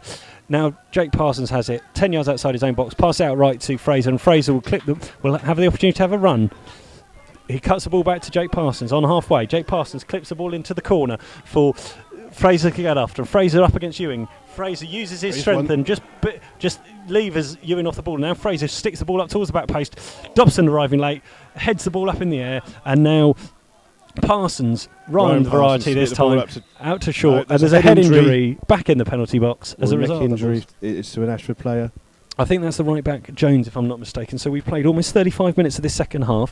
Only one goal added by Slough in the second half. It's Ashford 0, Slough Town 4. 2 goals by Johnny Dar and 2 goals by Ed Smith. Slough have made 3 substitutions with Gareth Richard coming on for Jamie Clerk. Early on, Adam Cornell came on after half an hour for Ed Smith to avoid potential bookings, and Warren Harris has taken a break and a breather and given Jake Parsons the opportunity to have a reasonable run out. Yeah, Samed Kazi in the last 10 minutes has had a couple of efforts where he's getting through the last line of the Slough defence, so he's getting more and more into this game. So I'm interested to see what he does for the last 10 minutes. But Ashford's slightly better.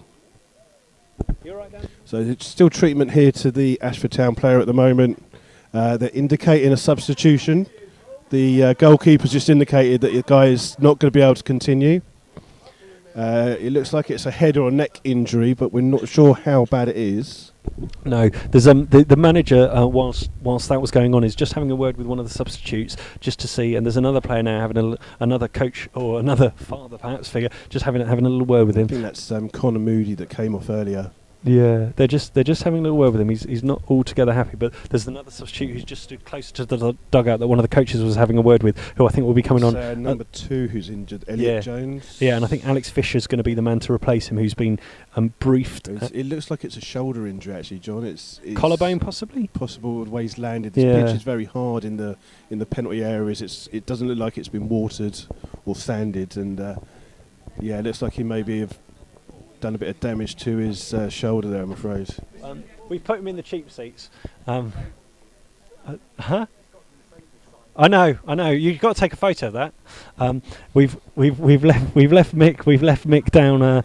It's just his lead disability. As the player does make his way up, but he's still holding his collarbone, and he's got a lump on it, and he is going to get substituted, and we were right. It was Elliot Jones, and he is going to be replaced. I'm just waiting for the ball to go up, but I'm believing it will be Alex Fisher. So Elliot Jones has made way for Fisher. That's unfortunate, because I thought, despite the fact that they haven't been defending well, Jones has been quite bright out there. Yeah, I mean, second half he's done really well to keep James Dobson under wraps. I think first half slightly different. Dobson, especially those first 20 minutes, was getting a lot of the ball, seeing a lot of the action. But as the game's come on, Elliot Jones has come into the game, and he seems to have an ice pack or something on his clavicle bone, and let's hope that's not a bad injury, because that'll keep him out for quite a while.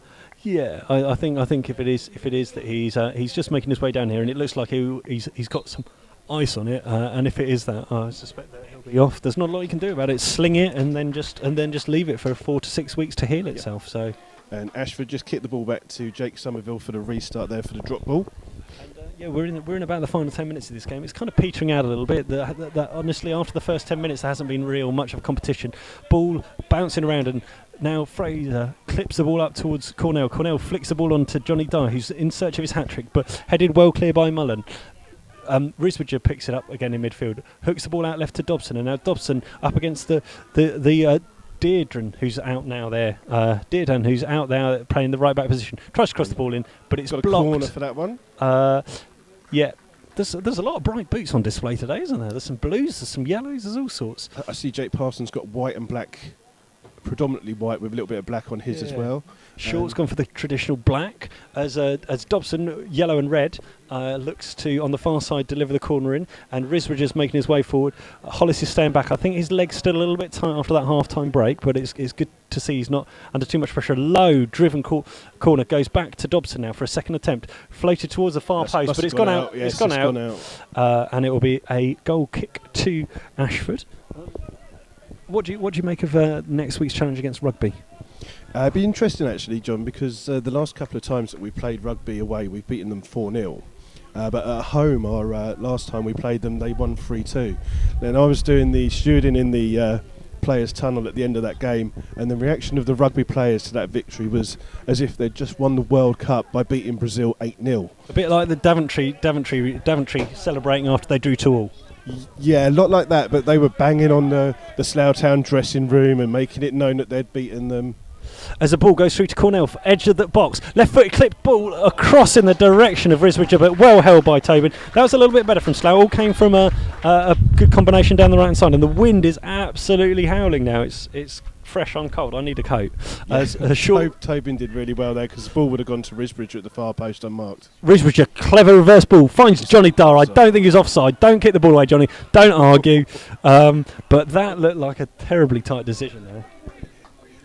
I think Johnny Dare always he's honestly thought he was onside there, but the Ashford Town manager's having a little laugh with the lino, thinking maybe that's one that they deserved. Yeah.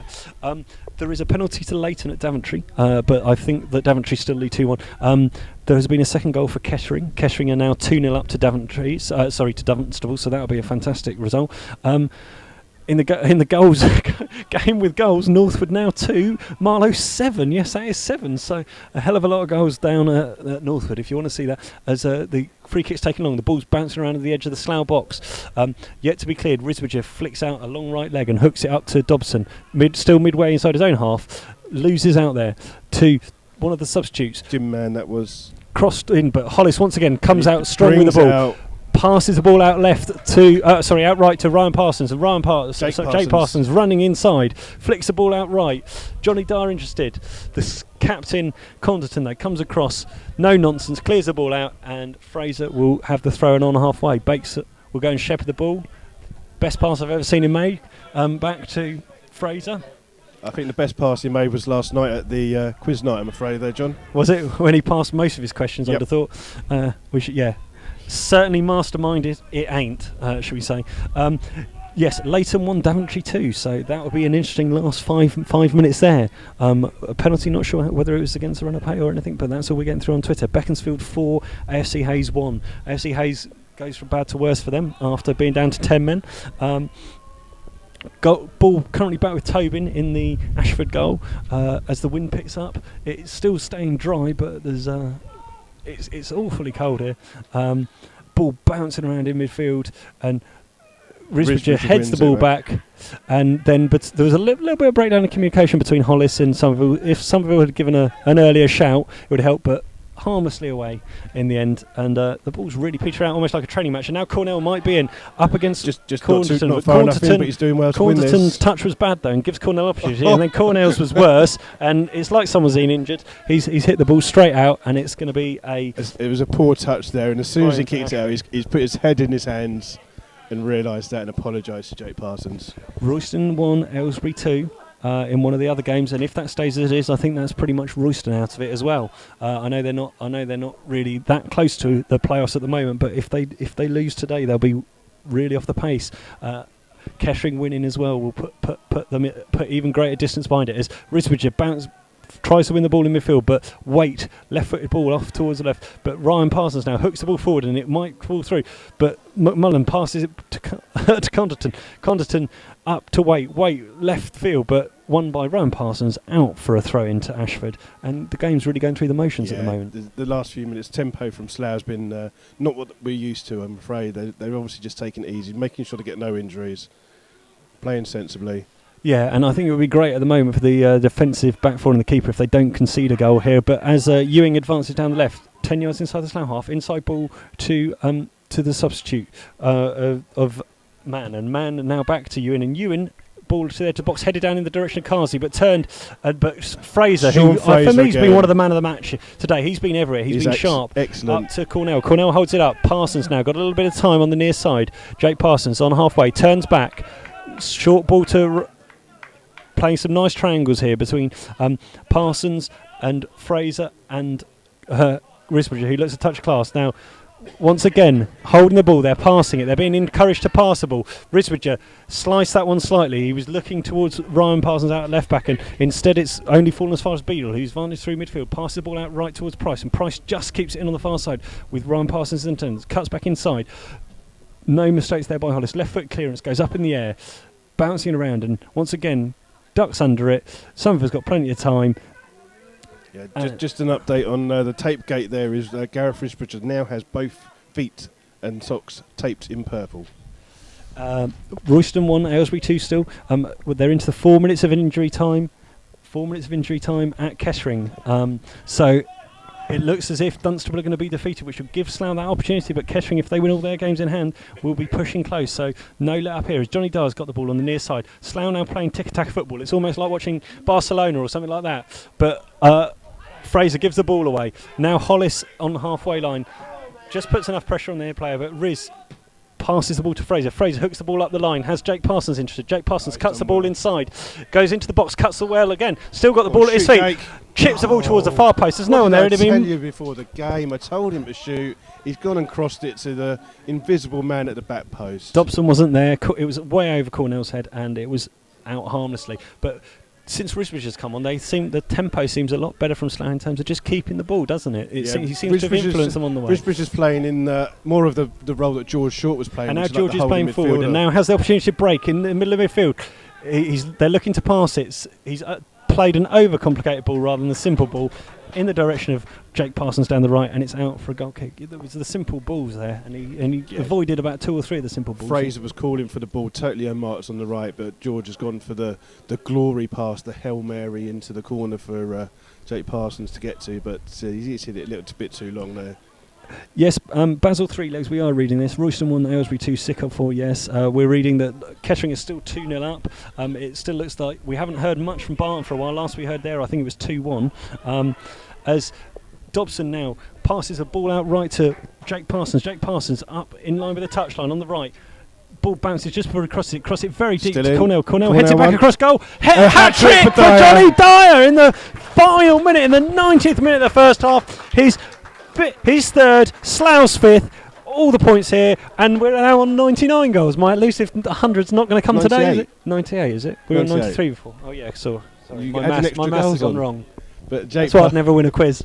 Jake Parsons done well there. It looked like he'd overhit the cross. Adam Cornell at the back post. He's headed it back into the path. Johnny Dyer smacks it into the ground, past the goalkeeper for the 5-0. And there's one happy Reading Rebel that's going to be getting the points in the prediction league. Yeah, well, we've still got a few minutes of injury time because there was quite a long stoppage there for the shoulder injury. So let's not just say it's all over yet. But that was certainly well deserved. Full time, Northwood 2, Marlow 7. Unusual for Northwood. They're a very good team, and Marlow, like you say, blow hot and cold. But they've had a hot day today. There's supposed to be going to be a goal per fan, though, I reckon. That has probably got to be. That's an amazing score there. So yes, Slough will be well happy with a 5-0 victory. No injury, no sendings off or bookings as yet. As Riz picks up the ball on halfway, does very well. Interchanges with Cornell. Slough now committing players forward. Cornell again picks the ball up, uses his strength, tries to do a complicated crossfield ball, but it'll bounce through to Tobin. We have played 47 minutes here of the second half. I suspect there'll probably still be another 3 or 4 minutes because, as we say, there's quite a long delay there for the injury to Bridger just showed his class. So as he literally just walked past the player and skipped past him. Full time at Kettering at Latimer Park. Kettering 2, Dunstable 0. So Dunstable defeated and Slough will close the gap to a point at the top with this result. How do you feel about that? Well, we did say that there's a chance of them actually getting to the title, so a couple more results to go our way. Daventry is still the threat, though, I think, at the moment. If they've got a very busy week, 2 games this week. 6 games in 12 days as well, Yeah, they've got a ridiculous number of games. So this is absolutely blown it out of the water. Next Saturday is absolutely essential. If Slough can win their last 3 games, that's all they can ask. They're going to have a real chance. Yeah, the rugby game's going to be the one that's going to make it easier for them, I think. Although I can see Aylesbury away with Steve Bateman in charge and calling in plenty of his favours. Might do it. It's Ryan Parsons. That is Ryan Parsons. Comes up to halfway to Jake Parsons. Jake Parsons cuts inside. Tries to keep the ball. It's the Parsons to Parsons show. Ryan Parsons on the left-hand side of the far post. Is he going to pass it back to his brother?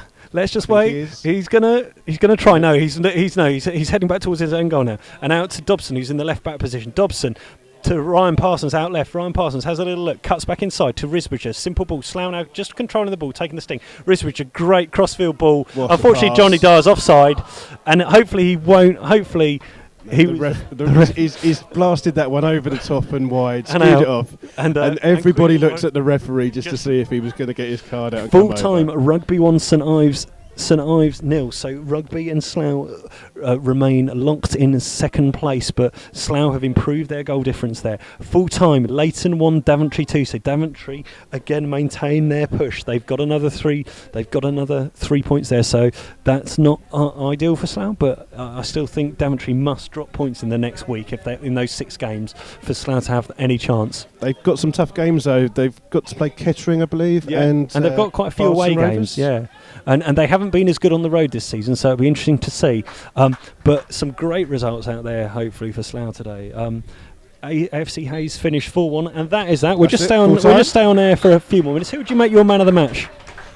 It's a difficult one. I think you've got to give it to Johnny Dyer for the hat-trick, but special mentions for Sean Fraser, who played excellently all through the game, and James Dobson for his first half performance. Yeah, and I think whatever the management team put in their tee before the start of the game, it certainly paid off because as opposed to sometimes Rebels have been guilty of starting slowly, they started with an absolute tempo. Well, it started well last week, obviously, at AFC Hayes, and I think today the difference has been the fact that we've taken the chances, whereas at AFC Hayes we could have been 3 or 4 up after about 15-20 minutes. So today, obviously, they've been practicing their shooting during the week.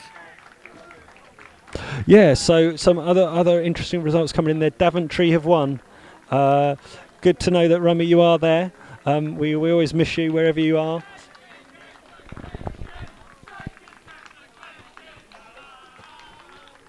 As the Slough fans just work out that they can count and that Jake did keep a clean sheet. It's an unusual thing to Jake to keep a clean sheet. It is quite unusual, especially his sheets at home now he's moved in by himself aren't apparently always clean. I'm just going to hand over to Mick and so that he can give you his voice and opinion of the game. Hang on 1 second.